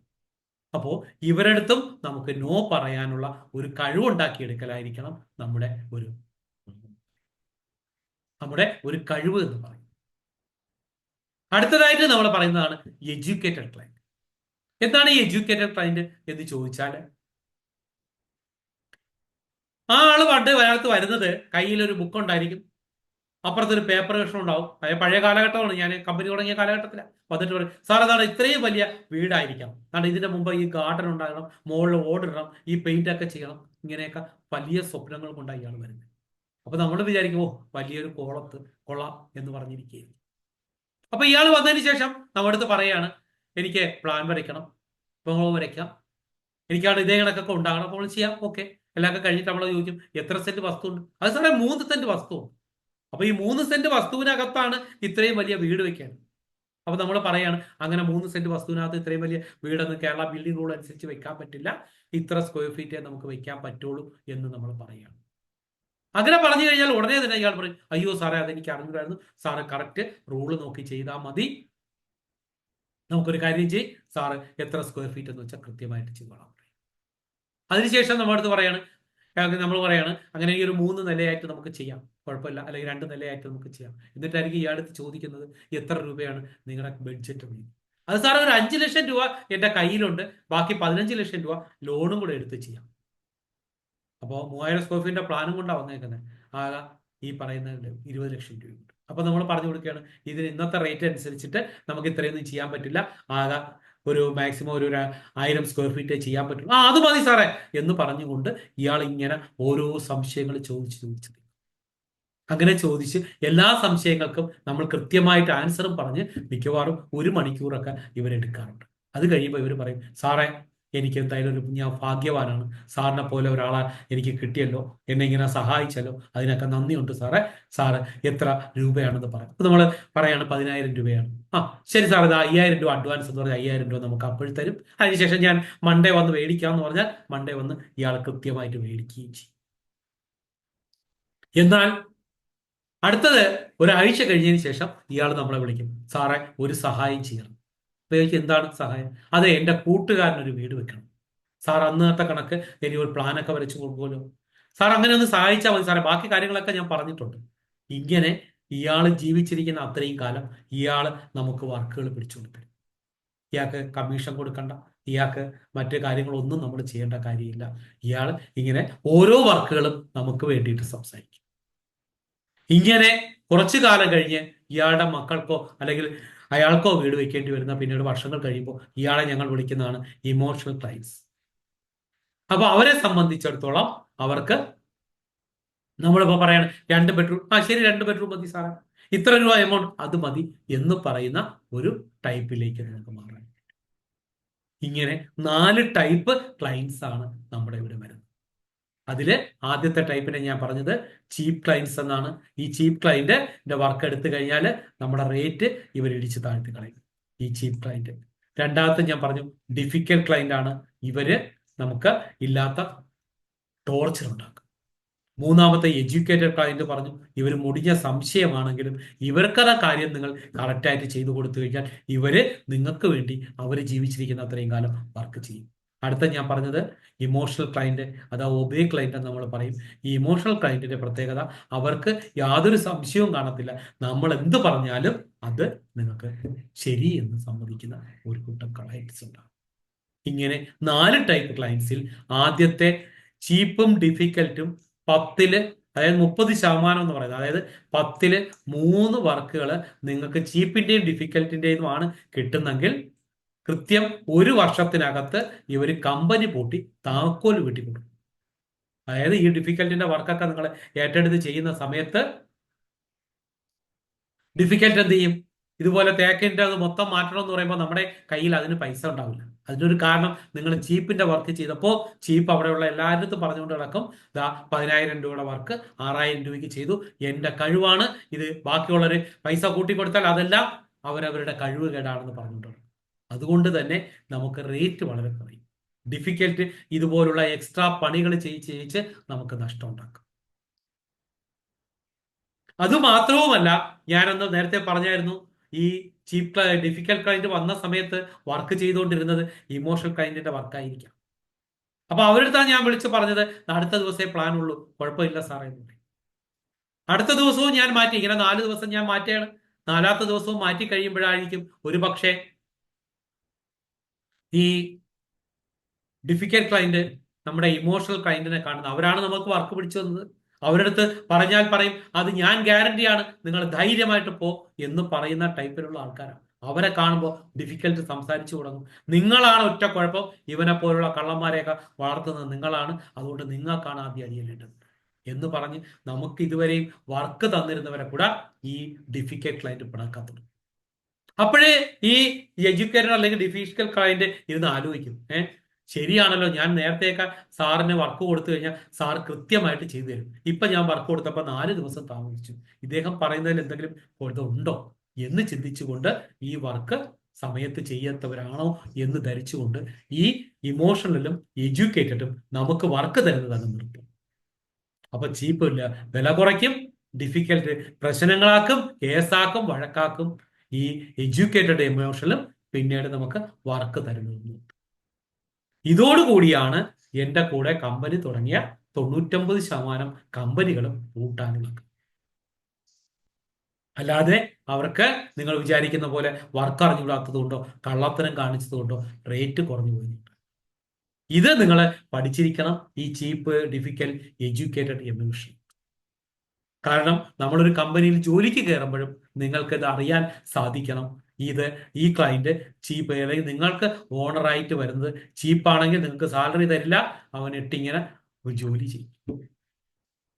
ജോലി ചെയ്താലും വലിയ കുഴപ്പമൊന്നുമില്ല, പക്ഷെ ഇവൻ സാലറി ഒന്നും തരത്തില്ല, ഒരുപാട് കുറ്റങ്ങളൊക്കെ പറഞ്ഞിട്ട് ഇവൻ മോഹ വാഗ്ദാനങ്ങളൊക്കെ തന്ന് റേറ്റ് കുറച്ചുകൊണ്ടിരിക്കും. രണ്ടാമത്തത് ഡിഫിക്കൽട്ട് ആണ്. ഇവൻ ക്യാഷ് തരുമെങ്കിലും നിങ്ങൾ ലീവ് എടുത്താൽ പോലും, അന്നൊരു കല്യാണത്തിനാണ് ലീവ് എടുക്കെങ്കിൽ അന്ന് അവൻ 10 പ്രാവശ്യം വിളിക്കും, ഓരോ സംശയങ്ങൾ ചോദിച്ചു, എന്നിട്ട് പറയുകയും ചെയ്യും ഞാൻ സാലറി നിനക്ക് ലീവ് എടുക്കുമ്പോഴും തരുന്നുണ്ട്, അതുകൊണ്ട് നീ ഇത് പറയാൻ ഉത്തരവാണ്. ഇങ്ങനെ എപ്പോഴും ചെറിയ ചെറിയ തെറ്റുകൾക്ക് പോലും ടോർച്ചർ ചെയ്ത് നിങ്ങളെ മാനസികമായിട്ട് എപ്പോഴും വിഷമിപ്പിക്കുന്ന ഒരു കൂട്ടം ക്ലയന്റ്. അപ്പോൾ നമ്മൾ എപ്പോഴും ജോലിക്ക് പോകേണ്ടതായാലും ജോലി എടുക്കേണ്ടതായാലും എഡ്യൂക്കേറ്റഡും ഇമോഷണലും ആയിരിക്കും. മറ്റൊരിടത്ത് നോ പറയാനുള്ള കഴിവുണ്ടാക്കിയെടുക്കലാണ് നമുക്ക് വേണ്ടത്. അതിന് നമുക്കിവരെ തിരിച്ചറിയാൻ കഴിയണം. അങ്ങനെ തിരിച്ചറിയാനായിട്ടുള്ള കാര്യങ്ങളുള്ള എൻ്റെ അടുത്ത് വരുന്ന സമയത്ത് നമുക്കത് എൻ്റെ ക്ലയൻറ്റ് അടുത്തൊക്കെ സംസാരിക്കാം. എന്നിട്ട് നിങ്ങൾ ആൻസർ ചെയ്യണം, ചീപ്പാണോ, ഡിഫിക്കൽട്ടാണോ, എഡ്യൂക്കേറ്റ് ആണോ, ഇമോഷണൽ. അങ്ങനെ നിങ്ങൾക്കൊരു പരിശീലനത്തിലൂടെ നിങ്ങൾക്ക് ഇവരെ തിരിച്ചറിയാനും സാധിക്കും. ഒരു എമോഷണൽ കസ്റ്റമറെയും ഒരു എഡ്യൂക്കേറ്റ് കസ്റ്റമറെയും കണ്ടാൽ നിങ്ങൾക്ക് തിരിച്ചറിയാനായിട്ട് സാധിക്കും. അങ്ങനെ തിരിച്ചറിഞ്ഞുകൊണ്ട് നിങ്ങൾ വർക്ക് എടുത്താൽ മാത്രമേ നിങ്ങൾക്ക് ഈ പറയുന്ന ലെവലിലേക്ക് എത്താനായിട്ട് സാധിക്കൂ. ശരി, ഇതിനെക്കുറിച്ച് എന്തെങ്കിലും സംശയം ഉണ്ടെങ്കിൽ ചോദിക്കാം, ഇല്ലെങ്കിൽ നമുക്ക് അടുത്തത് പഠിക്കാനായിട്ട്.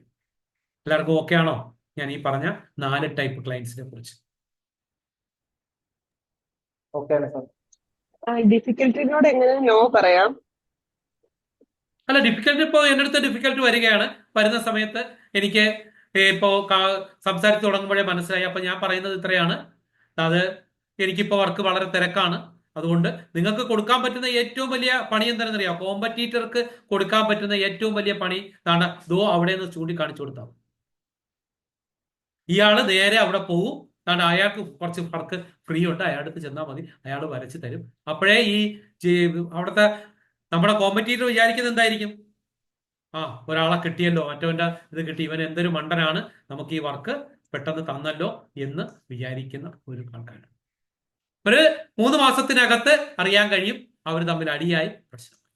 അപ്പോൾ നിങ്ങൾക്ക് ഈ വർക്ക് പറയാനായിട്ട് നിങ്ങൾക്ക് സാധിക്കണം. അങ്ങനെ സാധിച്ചാൽ മാത്രമേ നിങ്ങൾക്ക് ഇതുകൊണ്ട് പ്രയോജനം. അവരെ നിങ്ങൾക്ക് തിരിച്ചറിയാൻ സാധിക്കണം. ഞാനിപ്പോൾ പറഞ്ഞ കുറേ ലക്ഷണങ്ങളുണ്ട്. ഈ ലക്ഷണങ്ങളൊക്കെ നിങ്ങൾ കൃത്യമായിട്ട് പഠിക്കുകയും മനസ്സിലാക്കുകയും അതനുസരിച്ച് പ്രവർത്തിക്കുകയും ചെയ്താൽ മാത്രമേ ഞങ്ങളെപ്പോലെ ഒരു അടുത്തൊരു ലെവലിലേക്ക് എത്താനായിട്ട് സാധിക്കൂ. അതായത് വർക്ക് മാത്രം പഠിച്ചത് കൊണ്ട് നമുക്ക് എല്ലാ ക്ലയന്റുകളുടെ സ്വഭാവത്തിനനുസരിച്ചിട്ട് നമ്മുടെ ബിസിനസ്സിനെ അത് തീർത്തും എഫക്റ്റ് ചെയ്യുമെന്നുകൂടി നിങ്ങൾ മനസ്സിലാക്കണം. എല്ലാവരും പറയുന്നത് വർക്ക് അറിയണം, നന്നായിട്ട് വർക്ക് ചെയ്യണം, ക്യാഷ് കിട്ടുള്ളൂ. ഒരിക്കലും കിട്ടത്തില്ല. Okay okay sir. അടുത്തിലേക്ക് പോകാം.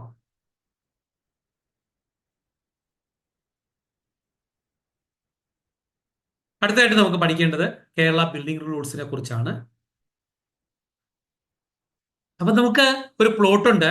ആ പ്ലോട്ടിനകത്ത് ബിൽഡിംഗ് വെക്കണമെങ്കിൽ അല്ലെങ്കിൽ എന്ത് വെക്കണമെങ്കിലും ഇന്നത്തെ റൂൾ അനുസരിച്ച് നമ്മളെപ്പോലുള്ള ഒരു എഞ്ചിനീയർ അതിൽ സർട്ടിഫൈ ചെയ്താൽ മാത്രമേ നമുക്കൊരു പ്ലാനോ അല്ലെങ്കിൽ മറ്റു കാര്യങ്ങളോ വരച്ചു കൊടുക്കാനും അത് കാര്യങ്ങൾ ചെയ്യാനും സാധിക്കുകയുള്ളൂ. അപ്പൊ കേരള ബിൽഡിംഗ് റൂൾ പറയുന്നത് എന്താണ്? കേരള ബിൽഡിംഗ് റൂള് പ്ലോട്ടുകളെ മെയിനായിട്ട് 2 ടൈപ്പായിട്ട് തിരിക്കും. അപ്പൊ ഞാൻ ആദ്യത്തെ ബേസിക് റൂളുകളാണ് പറയുന്നത്. അപ്പൊ ഇവിടെ നിങ്ങൾ ആലോചിക്കണം, നമ്മൾ ചെറിയ ക്ലാസ്സിൽ 4നും 6നും ഇടയ്ക്ക് ഏത് സംഖ്യ ഉണ്ടെന്ന് ചോദിച്ചാൽ നമ്മൾ പറയുന്നത് 5 എന്നാണ്. പക്ഷെ ഇന്ന് നമ്മുടെ അടുത്ത് ചോദിച്ചാലോ 4നും 6നും ഇടയ്ക്ക് എത്ര സംഖ്യ ഉണ്ടെന്ന് ചോദിച്ചാൽ നമ്മൾ തന്നെ പറയും പറയാൻ പറ്റാത്ത അത്രയും സംഖ്യ ഉണ്ട്.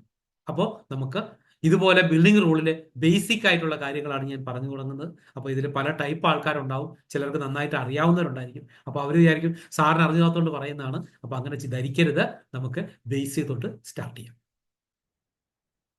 അപ്പൊ ഇവിടെ ഏറ്റവും പ്രധാനപ്പെട്ട റൂളായിട്ട് നമ്മൾ പഠിച്ചിരിക്കേണ്ടത് ആണ് ഫ്രണ്ട് യാർഡ് എന്ന് പറയുന്നത്. അതായത് മുൻവശത്ത് 3 മീറ്റർ വേണം. പഴയ കാലഘട്ടത്തില് നമുക്ക് ഈ മുൻവശം എന്ന് പറയുന്നത് നമ്മൾ പറയുന്നതായിരുന്നു മുൻവശം. മീൻസ് ഇപ്പൊ ഒരു ഫ്രണ്ട് ഡോർ അല്ലെങ്കിൽ നമുക്ക് ഒരു സ്ഥലത്തോട്ട് വെച്ചിട്ട് ആ സൈഡിൽ ഇപ്പുറത്താണ് നമ്മൾ പറയണം ഇതാണ് നമ്മുടെ ഫ്രണ്ട് യാർഡ് എന്ന് പറഞ്ഞാൽ അതായിരുന്നു യാർഡ്, ഫ്രണ്ട് യാർഡ്. പക്ഷെ ഇപ്പോഴും പറയുന്നത് ഫ്രണ്ട് യാർഡ് എന്ന് പറഞ്ഞാൽ നമ്മുടെ ഒരു ബിൽഡിംഗ് ഉണ്ടെങ്കിൽ ആ ബിൽഡിങ്ങിലേക്കുള്ള ഏറ്റവും വലിയ ഓപ്പണിംഗ് വരുന്നതിനെയാണ് ഫ്രണ്ട് യാർഡ് എന്ന് ഈ ബിൽഡിംഗ് റൂൾ പറയും. അതായത് ഇപ്പോ ഇതാണ് നമ്മുടെ ബിൽഡിംഗ് എങ്കിൽ ഈ ബിൽഡിങ്ങിലേക്ക് പ്രവേശിക്കാനായിട്ട് ഏറ്റവും വലിയ ഓപ്പണിംഗ് ഏതാണോ അതും അടുത്ത കണ്ടീഷൻ അവിടത്തേക്കുള്ള എൻട്രി. അപ്പൊ രണ്ട് കാര്യങ്ങളെ കറക്റ്റ് ആകണം. ഓപ്പണിംഗ് ഉണ്ടായിരിക്കണം, അവിടത്തേക്ക് എൻട്രി ഉണ്ടായിരിക്കണം.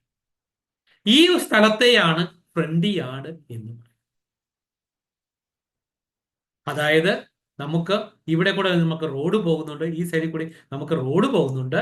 ഇവിടെ 3 മീറ്റർ എന്ന് പറയുന്നത് ഞാൻ വിടുന്നത്, ഇതാണ് ഫ്രണ്ട് യാർഡെന്ന് പറയുന്നുണ്ടെങ്കിലും ഈ സ്ഥലത്താണ് ഞാൻ ഒരു വലിയ ഡോറ് വയ്ക്കുന്നതെങ്കിൽ ഈ സ്ഥലമാകും എൻ്റെ ഫ്രണ്ട് യാർഡ്. അതുകൊണ്ട് ഞാൻ ഇവിടെയും 3 മീറ്റർ വിടേണ്ടി വരും എന്നതാണ് ഈ റൂളിന്റെ ഗുണം. ഞാൻ പറഞ്ഞത് ഒന്നുകൂടി റിപ്പീറ്റ് ചെയ്യാം. ഫ്രണ്ട് യാർഡ് എന്ന് പറയുന്നതിന് ഇപ്പോഴൊരു ഡെഫിനിഷൻ കൂടി പറഞ്ഞിട്ടുണ്ട്. അതായത് നമുക്ക് ആ ബിൽഡിങ്ങിലേക്ക് പ്രവേശിക്കാനുള്ള ഏറ്റവും വലിയ ഓപ്പണിംഗ് ഉള്ളതിനെയാണ് ഫ്രണ്ട് യാർഡ് എന്ന് പറയുന്നത്. പലപ്പോഴും നമ്മൾ കടമുറിയൊക്കെ ചെയ്യുമ്പോഴാണ് ഇവിടെ ഒരു പ്രശ്നം വരുന്നത്. കടമുറിയില് നമുക്കിപ്പോ ഇങ്ങനെ ഒരു ഇത്രയും വലിയൊരു കടമുറിയാണെന്ന് വെച്ചോളൂ.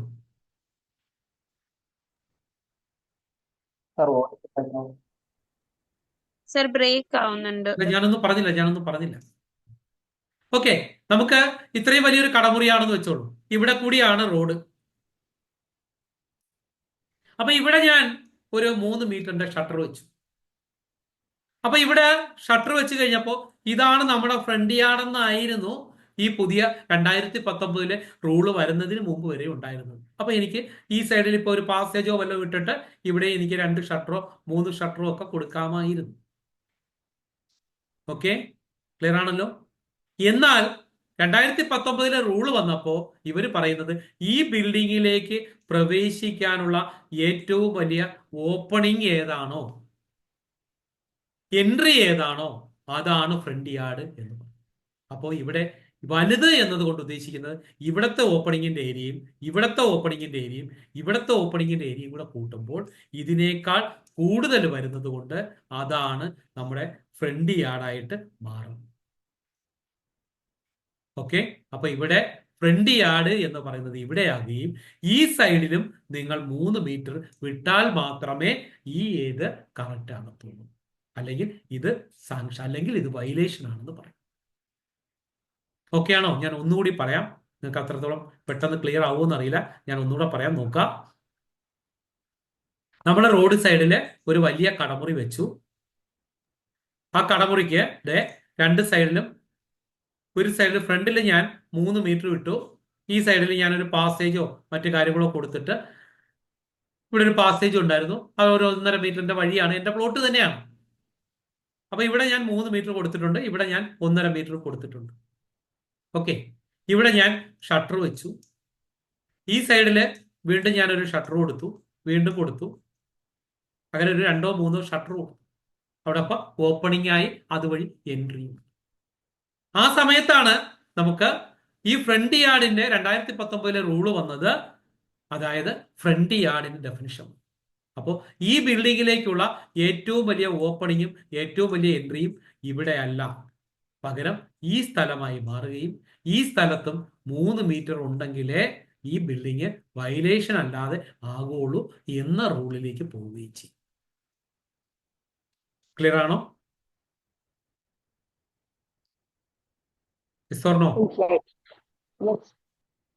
ഓക്കെ സർ, ക്ലിയർ ആണ്. അപ്പോ ക്ലിയർ ആണ്. Okay, very good. അപ്പൊ ഇവിടെ നിങ്ങൾ മനസ്സിലാക്കേണ്ടത്, നമുക്ക് ഈ പറയുന്ന ഏറ്റവും വലിയ ഓപ്പണിങ്ങും അവിടത്തേക്കുള്ള എൻട്രിയും ഉള്ളതിനെയാണ് ഫ്രണ്ട് യാർഡ് എന്ന്. അപ്പോൾ നമ്മൾ ഈ ഒരു ബിൽഡിംഗ് ഉണ്ടാക്കുന്ന സമയത്ത് വളരെ ശ്രദ്ധിച്ച് ചെയ്യണം. അത് പലപ്പോഴും പറ്റുന്നത് ക്ലയന്റ് ചെയ്യുകയാണ്. നമ്മൾ പ്ലാനൊക്കെ വരച്ചു കൊടുത്തതിന് ശേഷമായിരിക്കും ഇയാൾ ധരിക്കുന്നത് റോഡിൽ നിന്നും സൈഡിൽ നിന്നും ഒക്കെ ഇത്ര മീറ്റർ മാറ്റിയാൽ മതിയല്ലോ, എന്തിനാ ഈ പറയുന്ന അവിടെ ഒരു ഓപ്പണിംഗ് കൊടുത്തതുകൊണ്ടോ അല്ലെങ്കിൽ അവിടെ ഒരു ഷട്ടർ വെച്ചത് കൊണ്ടോ കുഴപ്പമില്ല എന്ന് ധരിക്കുന്നു. അങ്ങനെ ചെയ്യാൻ പാടില്ല എന്ന് നിങ്ങൾ നിങ്ങളുടെ ക്ലയന്റിനെ കൃത്യമായിട്ട് ബോധ്യപ്പെടുത്തിയിരിക്കണം. നമ്മുടെ റൂൾസ് ഒക്കെ ഇങ്ങനെയാണ്. ഇതിലൊക്കെ കുറേ കാര്യങ്ങളിൽ കൃത്യമായിട്ട് നമ്മൾ പാലിച്ചേ പറ്റൂ. അപ്പൊ ആ നിയമങ്ങളെ അനുസരിക്കുക എന്നുള്ളതാണ് നമ്മൾ ആദ്യമായിട്ട് പഠിക്കുക. പലപ്പോഴും നിങ്ങളൊക്കെ കേട്ടിട്ടുള്ളത് എന്താണ്, നമുക്ക് ഇപ്പോ നിയമങ്ങളെ അനുസരിക്കാതിരിക്കുക എന്നുള്ളത്. ഇപ്പൊ നിങ്ങൾ നോക്കുക, ഒരു സമരങ്ങളൊക്കെ ചെയ്യുന്നത് ആരാണ്? ഇപ്പൊ പെട്രോളിന് വില കൂടി. നമ്മൾ നോക്കിക്കഴിഞ്ഞാൽ വെറും താഴെ തട്ടിലുള്ള ആൾക്കാരാണ് പോയി സമരം പിടിക്കുന്നതും കൊടി പിടിക്കുന്നതും. ഒരു മുതലാളിയും പോയിട്ട് ഒരു ധനവാനും പോയി അവിടെ സമരം ചെയ്യാറില്ല. അയാൾ എന്താ ചെയ്യുന്നത്? പെട്രോൾ റേറ്റ് കൂടിയാ, എന്താ സ്ക്വയർ ഫീറ്റ് 2000 എന്നുള്ളത് 2050, പ്ലാൻ വരയ്ക്കുന്നത് 2000, ഒരു സ്ക്വയർ ഫീറ്റിന് 10 രൂപ എന്നുള്ളത് 12 രൂപ. ഈ രീതിയിൽ റേറ്റുകൾ കറക്റ്റ് ചെയ്യുകയുള്ളൂ. അവരാരും ഒരു സമരത്തിലും പോകാറില്ല. അപ്പോ നിയമങ്ങളെ അനുസരിക്കുക എന്നുള്ളതായിരിക്കണം ഒരു എഞ്ചിനീയർ എന്നുള്ള നിലയിൽ നമുക്ക് വലിയ ഉയരങ്ങളിലേക്കൊക്കെ എത്തണമെങ്കിൽ ചെയ്യേണ്ടത്. പലപ്പോഴും നമ്മളെപ്പോലുള്ള ആൾക്കാർ ധരിച്ചു വെച്ചിരിക്കുന്നത്, അതായത് പഠിച്ചിറങ്ങി കഴിയുമ്പോൾ നമ്മളൊക്കെ ധരിക്കുന്നത് പഞ്ചായത്തിനെ സ്വാധീനിച്ചിട്ട് നമുക്ക് അങ്ങനെ ആക്കാം, അല്ലെങ്കിൽ നിയമങ്ങളെ അങ്ങനെയാണ്, അതിനെ വെല്ലുവിളിക്കാം. അപ്പൊ ഇതിനൊന്നും പോകാതെ എന്ത് റൂളുണ്ടോ അതെല്ലാം കൃത്യമായിട്ട് പാലിക്കുന്ന ആൾക്കാരായിട്ട് മാറും. അങ്ങനെ നിങ്ങൾ മാറിയാൽ മാത്രമേ നമുക്ക് കൃത്യമായിട്ടുള്ള ബിൽഡിങ്ങുകൾ ചെയ്യാനായിട്ട് സാധിക്കുകയുള്ളൂ. ഇന്നത്തെ റൂൾസ് ഒക്കെ വളരെ ശക്തമാണ്. അതുപോലെ തന്നെ നമ്മൾ ഒരു വയലേഷനും പോകാതെ ബിൽഡിംഗ് റൂളിൽ പറയുന്ന എല്ലാ കാര്യങ്ങളും അതേപടി അനുസരിക്കുക എന്നത്. അപ്പൊ ഇവിടെ ഞാൻ വീണ്ടും പറയുന്നു, നമുക്ക് ഇപ്പൊ നിങ്ങൾക്കറിയാം, ഒരു സുപ്രീം കോടതിയിൽ പ്രാക്ടീസ് ചെയ്യുന്ന ഒരു വക്കീലും സാധാ ഗുമസ്തനായിട്ട് നിൽക്കുന്ന വക്കീലും ഒരുമിച്ച് പഠിച്ചതായിരിക്കാം, ഒരേ ബെഞ്ചിലിരുന്ന് പഠിച്ചതാണ്. പക്ഷെ ഇവരെ എന്തുകൊണ്ട് ഒരാള് സുപ്രീം കോടതിയിലെ ലക്ഷങ്ങൾ വാങ്ങുന്ന വക്കീലും താഴെ മറ്റൊരാള് ഈ പറയുന്ന ഒരു വക്കീലിന്റെ ഇതായിട്ട് കീഴിൽ ജീവിക്കുന്നു എന്ന് ചോദിച്ചാൽ, ആ നിയമങ്ങളെ അവരുടെ അടുത്ത് വരുന്ന ക്ലയന്റിന് അനുകൂലമായിട്ട് വ്യാഖ്യാനിച്ചു കൊടുക്കാനുള്ള കഴിവായിരിക്കണം ഉണ്ടാക്കുക. ആ കേരള ബിൽഡിംഗ് റൂളിൽ എന്ത് പറയുന്നു അത് നമ്മുടെ അടുത്ത് വരുന്ന ക്ലയന്റിന് എങ്ങനെ അനുകൂലമാക്കി, ഈ രീതിയിലായിരിക്കണം നിങ്ങൾ പരിശീലിക്കേണ്ടത്. അല്ലാതെ ഒരിക്കലും നമുക്ക് ഇപ്പോൾ മഴവെള്ള സംഭരണി വേണം, അയ്യോ അത് വെക്കാതിരുന്ന എന്താ കുഴപ്പം എന്നതിനെ കുറിച്ചല്ല, അത് എങ്ങനെ നമുക്ക് നടപ്പിലാക്കാം. ഇവിടെയും ഞാൻ ഈ പറഞ്ഞ റൂളും അങ്ങനെയാണ്. ഫ്രണ്ട് യാർഡ് എന്ന് പറയുമ്പോൾ ഏറ്റവും വലിയ ഓപ്പണിംഗ് വരുന്നതാണ്. അവിടെ നമ്മൾ എന്ത് ചെയ്യണം? ഓപ്പണിംഗ് കൊടുക്കണം. അവിടെ ആയിരിക്കണം ഫ്രണ്ട് യാർഡ്. അപ്പൊ ഒരു പക്ഷേ നിങ്ങളിപ്പോ ചോദിക്കാറുണ്ട്, ഇവിടെ ഇങ്ങനെ ഇപ്പൊ ഷട്ടർ കൊടുത്തു പോയാലോ? അപ്പോൾ പറയുന്ന ബിൽഡിംഗ് റൂൾ നമുക്ക് ഒന്നുകൂടി പറയാം. ഏറ്റവും വലിയ ഓപ്പണിംഗ് ഉണ്ടാകണം, 2 എൻട്രി ഉണ്ടായിരിക്കണം. അപ്പൊ നമ്മളിവിടെ എന്ത് ചെയ്താൽ മതി? ഒരു ഫിക്സഡ് ഗ്ലാസ് ഇട്ടാൽ മതി. അപ്പൊ അങ്ങോട്ട് എൻട്രി ഇല്ല. ഇവിടെയും അതുപോലെ ഒരു ഫിക്സഡ് ഗ്ലാസ് ഇട്ട് അടച്ചാൽ മതി, എൻട്രി ഇല്ല. അപ്പൊ ഇതും ബിൽഡിംഗ് റൂളിൽ പറയുന്നതാണ്. അപ്പൊ ഒരു വശത്ത് നമ്മുടെ റൂള് പറയുന്നു ഏറ്റവും വലിയ ഓപ്പണിങ്ങും ഏറ്റവും വലിയ എൻട്രിയും. അപ്പൊ ഇവിടെ നിങ്ങൾക്ക് അറിഞ്ഞൂടാത്ത ഈ റൂളിനെ കുറിച്ച് കൂടുതൽ പഠിക്കാത്ത ഒരാൾ പറയും, അയ്യോ അതൊരു പ്രശ്നമാണ്, അവിടെ നിങ്ങളത് പൊളിച്ച് നിങ്ങൾ എന്ത് ചെയ്യേണ്ടി വരും? അവിടെ പൊളിച്ച് നിങ്ങളത് കറക്റ്റ് ചെയ്യേണ്ടി വരും. ഇങ്ങനെ പറയുന്ന ആൾക്കാർ നേരത്തെ ഞാൻ പറഞ്ഞ പോലെ വക്കീലിന്റെ കീഴിൽ നിൽക്കുകയാണ്. അതേസമയം നിങ്ങൾക്ക് അതിന്റെ ടോപ്പിലോട്ട് എത്തണമെങ്കിൽ അതേ റൂള് വെച്ച് തന്നെ തിരിച്ച് നമുക്ക് പറയാം, ഈ എൻട്രി ഒന്നുകൂടെ പറയാം, ഒരു ബിൽഡിങ്ങിലേക്കുള്ള ഏറ്റവും വലിയ ഓപ്പണിങ്ങും ഏറ്റവും വലിയ എൻട്രിയുമാണ് ആരെ ഫ്രണ്ട് യാർഡ്. അപ്പോൾ ഇതിൽ ഏതെങ്കിലും ഒന്ന് തടസ്സപ്പെട്ടാൽ അതല്ലാതായി മാറും. അതായത് ഫ്രണ്ട് യാർഡിന്റെ ഡെഫിനിഷൻ വരത്തില്ല. അപ്പോൾ ഇവിടെ 2 ഫിക്സഡ് ഗ്ലാസ് ഇട്ട് കൊടുത്തു കഴിഞ്ഞാൽ നമുക്ക് ഇവിടെ കൂടെ ഷട്ടർ ഉണ്ട്, ഇവിടെ നമ്മൾ ഗ്ലാസ് ഓപ്പണിങ്.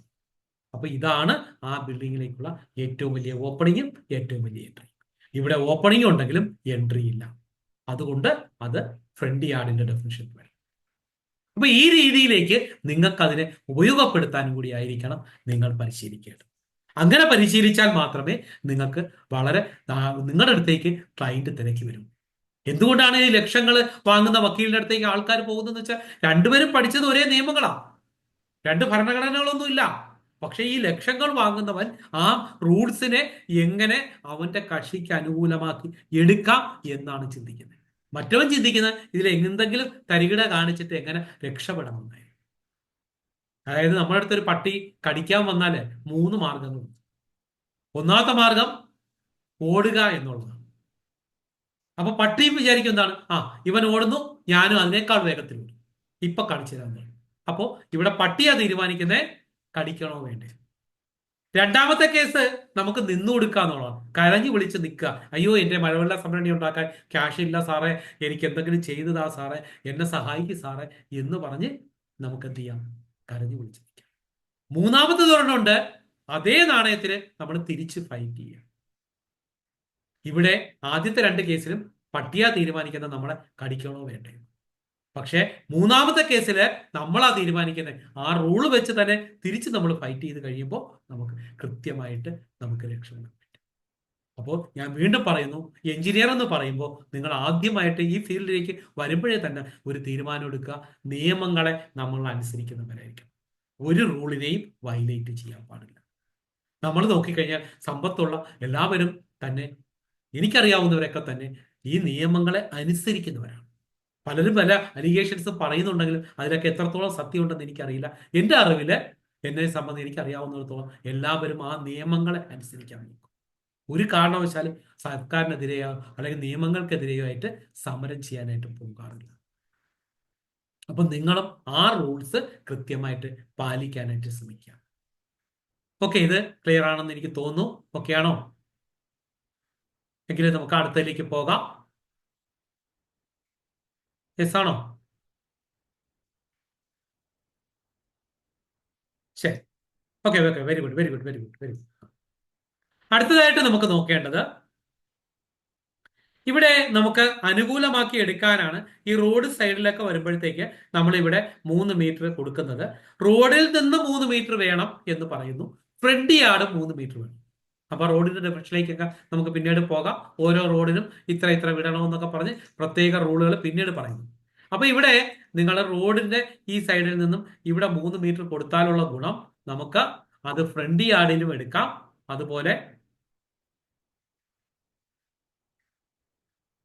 ഇവിടെ ഇപ്പോൾ 3 മീറ്റർ നിങ്ങൾ എടുത്തു കഴിഞ്ഞാൽ അത് ഫ്രണ്ട് യാർഡിന്റെ 3 മീറ്ററുമായി ഇവിടെ നമുക്ക് ഈ റോഡ് കൊടുക്കുമ്പോൾ അതിന്റെ 3 മീറ്റർ. അതേസമയം നിങ്ങൾ ഇവിടെയാണ് നിങ്ങൾ ഏറ്റവും വലിയ ഓപ്പണിംഗ് കൊടുത്താൽ ഈ ഫ്രണ്ട് യാർഡിന്റെ 3 മീറ്റർ കൊടുക്കുകയും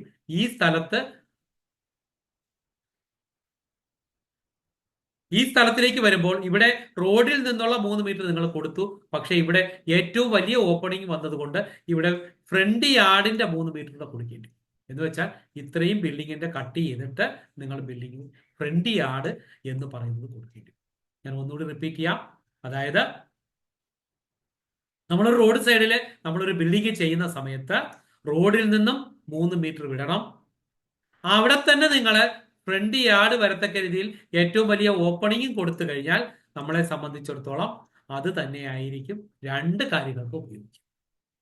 എന്നാൽ നിങ്ങൾ റോഡിന്റെ സൈഡിൽ 3 മീറ്റർ വിടുന്നു, അതിനുശേഷം ആ ബിൽഡിങ്ങിലേക്കുള്ള ഏറ്റവും വലിയ ഓപ്പണിംഗ് ഇവിടെ കൊടുത്തു കഴിഞ്ഞാൽ ഇവിടെ ഈ 3 മീറ്ററും കൂടി വിടേണ്ടി വരും. അതായത് ഫ്രണ്ട് യാർഡ് ഇതാകും. അതുകൊണ്ട് നിങ്ങൾ 3 മീറ്റർ ഇവിടെ വിടേണ്ടി. അപ്പൊ ഇത് നിങ്ങൾ വളരെ ശ്രദ്ധിച്ച് ചെയ്യേണ്ടതാണ്. അടുത്തതായിട്ട് പിന്നെ പറയുന്നത് സൈഡ് യാർഡിനെ കുറിച്ചും ബാക്ക് യാർഡിനെ കുറിച്ചും ഒക്കെയാണ്. അപ്പോൾ അവിടെ ബാക്ക് യാർഡ് എന്ന് പറയുന്നത് നമുക്ക് 1.5 മീറ്റർ നമ്മൾ കൊടുക്കാം. നമുക്ക് സൈഡ് യാർഡ് ഓരോ മീറ്ററുമാണ് ഇവർ റൂളിൽ പറയുന്നത്. അതിപ്പോ ഇവിടെ 2 മീറ്റർ കൊടുത്തിരിക്കുന്നു, അത് നിങ്ങൾക്ക് 1.5 മീറ്റർ കൊടുത്താൽ മതിയാണ്. ഇനി ഇവർ പറയുന്ന ഒരു റൂള്, ബാക്ക് യാർഡിനെ വേണമെങ്കിൽ സൈഡിലും കൊടുക്കാം. എന്ന് വെച്ചാൽ ഈ സൈഡില് നമ്മൾ ഇവിടെ ഇപ്പൊ നമ്മൾ ബാക്ക് ആണെന്ന് പറഞ്ഞതുകൊണ്ട് ഇവിടെ ബാക്ക് ആകണമെന്നില്ല. ഈ സൈഡില് നമ്മൾ 1 മീറ്റർ കൊടുത്തുകൊണ്ട് നമ്മൾ ഇവിടെ 1.5 മീറ്റർ കൊടുത്താലും മതിയാകും. അപ്പൊ ഇവിടെ ഒരു ചെറിയ പാസേജ് ഒക്കെ ഉണ്ടെങ്കിൽ, ഒന്നിലധികം ആൾക്കാരൊക്കെ ഉപയോഗിക്കുന്ന പാസേജ് ആണെങ്കിൽ അവിടെ 1.5 മീറ്റർ കൊടുക്കേണ്ടി വരും. അപ്പൊ ഈ 1.5 മീറ്റർ കൊടുക്കുന്ന ഈ സ്ഥലത്തെ തന്നെ നമുക്ക് ബാക്ക് യാർഡ് എന്ന് വേണമെങ്കിലും പറയാം. അപ്പോൾ ഏതെങ്കിലും 2 സൈഡിൽ ഓരോ മീറ്റർ കൊടുക്കുകയും ഒരു സൈഡില് ബാക്ക് യാർഡ് കൊടുക്കുകയും ഫ്രണ്ടിൽ 3 മീറ്റർ കൊടുക്കുകയും ചെയ്യുക എന്നുള്ളതാണ് ബേസിക് ആയിട്ടുള്ള ബിൽഡിംഗ് റൂൾ.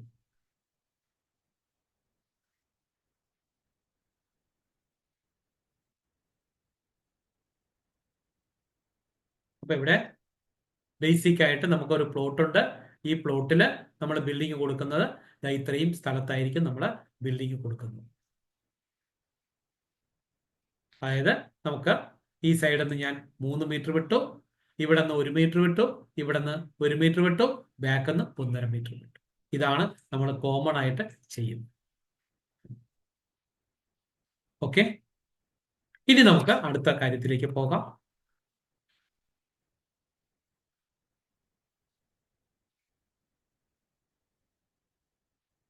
ഇപ്പൊ ഇവിടെ ഒരു 800 1050 ആണുള്ളതെങ്കിൽ നമുക്ക് അതിനകത്ത് കൊടുക്കാൻ പറ്റുന്ന മാക്സിമം ബിൽഡിങ്ങിന്റെ വലിപ്പമാണ് ഇവിടെ കാണിച്ചിരിക്കുന്നത്. അപ്പൊ നമ്മുടെ പ്ലോട്ടിന്റെ ഔട്ടർ ഡയമെൻഷൻ ഏതാണോ അതെടുത്തതിന് ശേഷം അവിടെ നിന്ന് യാർഡ് കണക്കാക്കിയിട്ട് ആ ബിൽഡിംഗ് അതിനകത്ത് നിൽക്കുന്ന മാക്സിമം വലിപ്പമുള്ള ബിൽഡിങ്ങിന്റെ അളവിനെ നിശ്ചയിക്കുകയാണ് ഈ ഒരു കാര്യം കൊണ്ട് നമ്മൾ ഉദ്ദേശിക്കുന്നത്. അപ്പൊ ഇവിടെ front yard, back yard, side yard എന്ന കാര്യം കൃത്യമായിട്ട് നിങ്ങൾക്ക് കൊടുക്കാനായിട്ട് സാധിക്കും. ഇനി ചെറിയ പ്ലോട്ട് ആണെങ്കിൽ ഫ്രണ്ടിലെ 3 മീറ്ററും ബാക്കിൽ 1 മീറ്ററും രണ്ട് സൈഡിലും 60 സെന്റിമീറ്റർ വീതവും കൊടുക്കണം എന്നാണ്. അതായത് ഫ്രണ്ടിൽ 3 മീറ്റർ, ബാക്ക് യാർഡായിട്ട് 1 മീറ്റർ, രണ്ട് സൈഡിലും 60 സെന്റിമീറ്റർ കൊടുക്കുക. ഇതിനെയാണ് നമ്മൾ പറയുന്നത് ബാക്ക് യാർഡ് എന്ന് പറയുന്നത്. നമുക്ക് വേണമെങ്കിൽ സൈഡിൽ കൊടുക്കുകയും ചെയ്യാം. അപ്പൊ ഇവിടെ വേണമെങ്കിൽ നിങ്ങൾക്ക് 1 മീറ്റർ കൊടുത്തുകൊണ്ട് ഈ സൈഡിൽ 60 സെന്റി കൊടുത്തുകൊണ്ടും നമുക്ക് ചെയ്യാവുന്നതാണ്. ഈ രീതിയിൽ നമുക്കൊരു പ്ലാനെ സെറ്റ് ചെയ്യാനായിട്ടായിരിക്കണം നമ്മൾ പഠിക്കേണ്ടത്. അപ്പൊ ഞാൻ ഇന്നിപ്പോ പഠിപ്പിച്ച കാര്യങ്ങൾ ഒന്നുകൂടി പറയാം. ആദ്യം നമ്മൾ പഠിച്ചു ഒരു പ്ലോട്ട് മെഷർ ചെയ്യുമ്പോൾ നമ്മൾ ശ്രദ്ധിക്കേണ്ട കാര്യങ്ങളെ കുറിച്ച് പറഞ്ഞു. അടുത്തതായിട്ട് നമ്മൾ പറഞ്ഞത്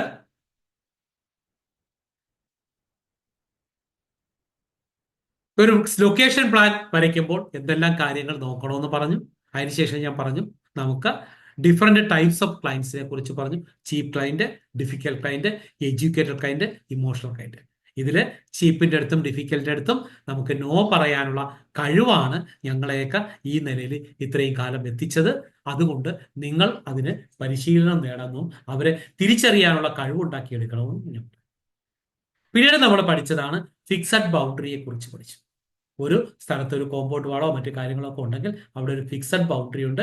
അവിടെ നിന്ന് മാത്രമേ കേരള ബിൽഡിംഗ് റൂൾ അനുസരിച്ച് മെഷർമെന്റ് എടുക്കാവൂ എന്ന് പഠിച്ചു. പിന്നെ നമ്മൾ പഠിച്ചതാണ് കേരള ബിൽഡിംഗ് റൂൾ അനുസരിച്ച് front yard, back yard, side yard എന്ന് പറയുന്ന 3 അളവുകളുണ്ട്. ഇതില് ഫ്രണ്ട് യാർഡ് എന്ന് പറയുന്നത് ഡെഫിനിഷൻ പറഞ്ഞു. ഏറ്റവും വലിയ ഓപ്പണിങ്ങും ഏറ്റവും വലിയ എൻട്രിയും ഉള്ളതാണ് ഫ്രണ്ട് യാർഡ് എന്ന് പറഞ്ഞു. ആ സ്ഥലത്തു കൂടി ആയിരിക്കണം നമുക്ക് പ്രവേശിക്കുന്നത്. അടുത്തതായിട്ട് പറഞ്ഞു ഫ്രണ്ട് യാർഡും നമുക്ക് ഈ പറയുന്ന റോഡിൽ നിന്നുള്ള ഡിസ്റ്റൻസ് കൂടി ഒരു സ്ഥലത്ത് കൊടുത്താൽ ആ ഒരു 3 മീറ്റർ അവിടെയാകും.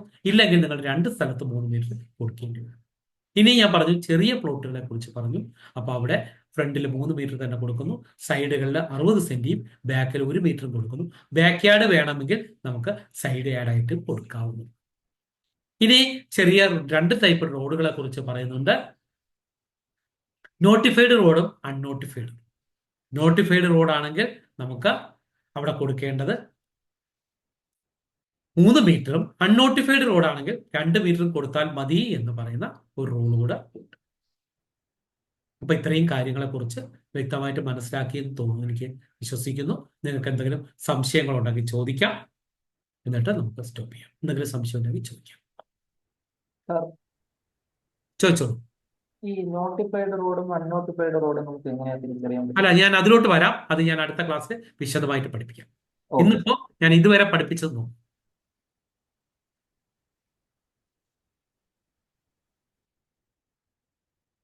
ഇതിൽ എന്തെങ്കിലും കാര്യങ്ങളുണ്ടെങ്കിൽ നിങ്ങൾക്ക് ചോദിക്കാം. പ്രത്യേകിച്ച് എന്തെങ്കിലും ഉണ്ടെങ്കിൽ ചോദിക്കാം.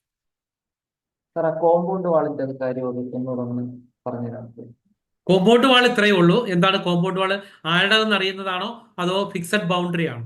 Fixed boundary. ആ ഫിക്സഡ് ബൗണ്ടറി എന്ന് പറയുന്നത് ഇത്രയേ ഉള്ളൂ. നിങ്ങളൊരു സ്ഥലത്ത് പോയപ്പോ അവിടെ കോമ്പൗണ്ട് വാൾ, അവിടെ ഒരു ബൗണ്ടറി സ്റ്റോൺ ഉണ്ടായിരുന്നു. ആ ബൗണ്ടറി സ്റ്റോൺ എന്നാണ് നമ്മൾ മെഷർ. ബൗണ്ടറി സ്റ്റോൺ മാത്രമേ ഉള്ളെങ്കിൽ അതിനെ നമുക്ക് ഫിക്സഡ് ബൗണ്ടറി ആയിട്ട് കണക്കാക്കാം. ഇപ്പൊ ഇവിടെ ഒരു ബൗണ്ടറി സ്റ്റോൺ ഉണ്ടെങ്കിൽ നിങ്ങൾക്ക് ആ ബൗണ്ടറി സ്റ്റോണിന്റെ ഔട്ടർ വെച്ചിട്ട് നമുക്ക് മെഷർ ചെയ്ത് പോകാം. റോഡ് സൈഡിൽ കിടക്കുന്നതാണ്. അതേസമയം 2 പ്ലോട്ടുകൾ തമ്മിൽ വേർതിരിക്കുന്നിടത്താണെങ്കിൽ അത് നിങ്ങൾ സെന്ററിൽ വെച്ചായിരിക്കണം. എന്നാൽ അവിടെ ഒരു കോമ്പൗണ്ട് വാൾ കെട്ടിക്കഴിഞ്ഞാൽ ഈ ബൗണ്ടറി സ്റ്റോൺ ചിലപ്പോൾ വെളിയിലായിരിക്കും കിടക്കുന്നത്. അവർക്ക് ടാക്സ് അടച്ച റെസീറ്റിലും അതുപോലുള്ള മറ്റു കാര്യങ്ങളിലൊക്കെ ഉണ്ടെങ്കിലും ഫിക്സഡ് ബൗണ്ടറിനെ മെഷർ ചെയ്യാവൂ എന്നൊരു റൂൾ കിടക്കുന്നുണ്ട്. അപ്പോൾ കോമ്പൗണ്ട് വാൾ കെട്ടിക്കഴിഞ്ഞാൽ അതാണ് പിന്നീടുള്ള ഫിക്സഡ് ബൗണ്ടറി. അതേ ഉള്ളൂ വ്യത്യാസം. ഈ കോമ്പൗണ്ട് വാൾ കെട്ടിക്കഴിഞ്ഞാൽ കല്ല് പുറത്താണ് കിടക്കുന്നതെങ്കിലും നമ്മൾ ആ പ്രോപ്പർട്ടി അളക്കാൻ പോകുന്ന സമയത്ത് മതിലിന്റെ ഔട്ടർ എഡ്ജ് വെച്ചിട്ട് പിന്നീട് അളക്കാൻ പാടും. ഫിക്സഡ് ബൗണ്ടറിനെ അളക്കാവൂ, അതാ പറയുന്നത്. മതിലിന്റെ എന്റെന്നൊന്നും പറയുന്നില്ല, ഫിക്സഡ് ബൗണ്ടറിനെ അളക്കാവൂ. ഓക്കെ. അപ്പൊ ഫിക്സഡ് ബൗണ്ടറി എന്ന് പറയുമ്പോൾ ഏതാ? Compound wall. Compound wall. Okay. അപ്പൊ അവിടെ നിന്ന് മാത്രമേ നമുക്ക് മെഷർ ചെയ്യാൻ പറ്റുള്ളൂ എന്നതാണ് ഇതിന്റെ വലിയ. ഓക്കെ.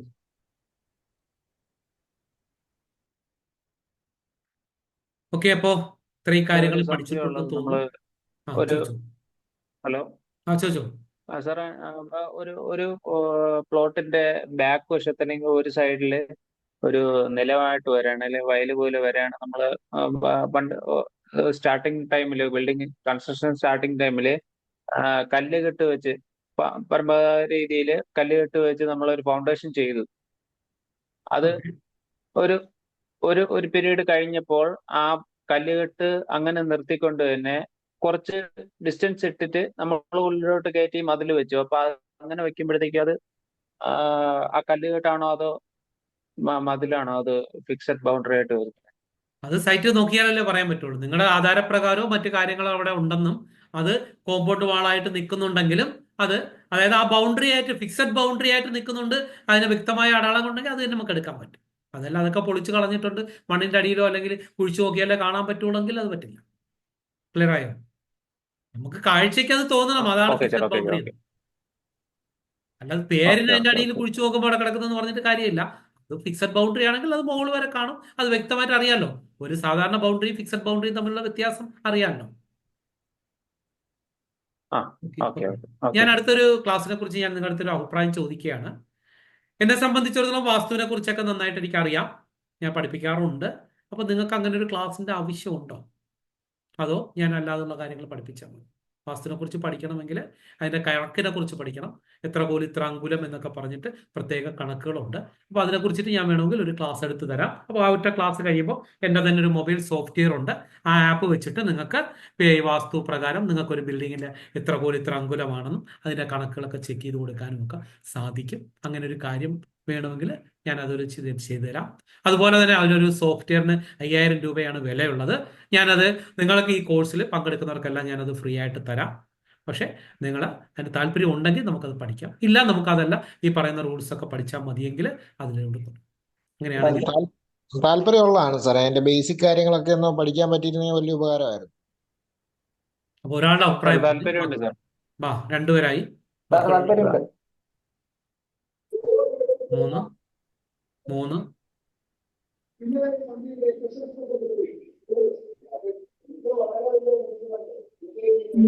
മെസ്സേജസിലും കുറെ പേര് ഇട്ടിട്ടുണ്ട്. യെസ്.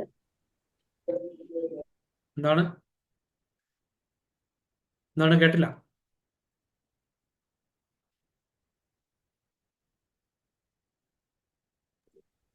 യെസ്, ഗ്രൂപ്പില് ക്ലാസ്സിന് താല്പര്യമുണ്ട്. ഓക്കെ ഓക്കെ, ഒരുപാട് പേര് ഇട്ടിട്ടുണ്ട്. ശരി, അങ്ങനെയെങ്കിൽ നമുക്ക് നാളെ വാസ്തുവിന്റെ ക്ലാസ് പഠിക്കാം. അപ്പോൾ ഇന്ന് നമുക്കൊരു കാര്യം ചെയ്യാം.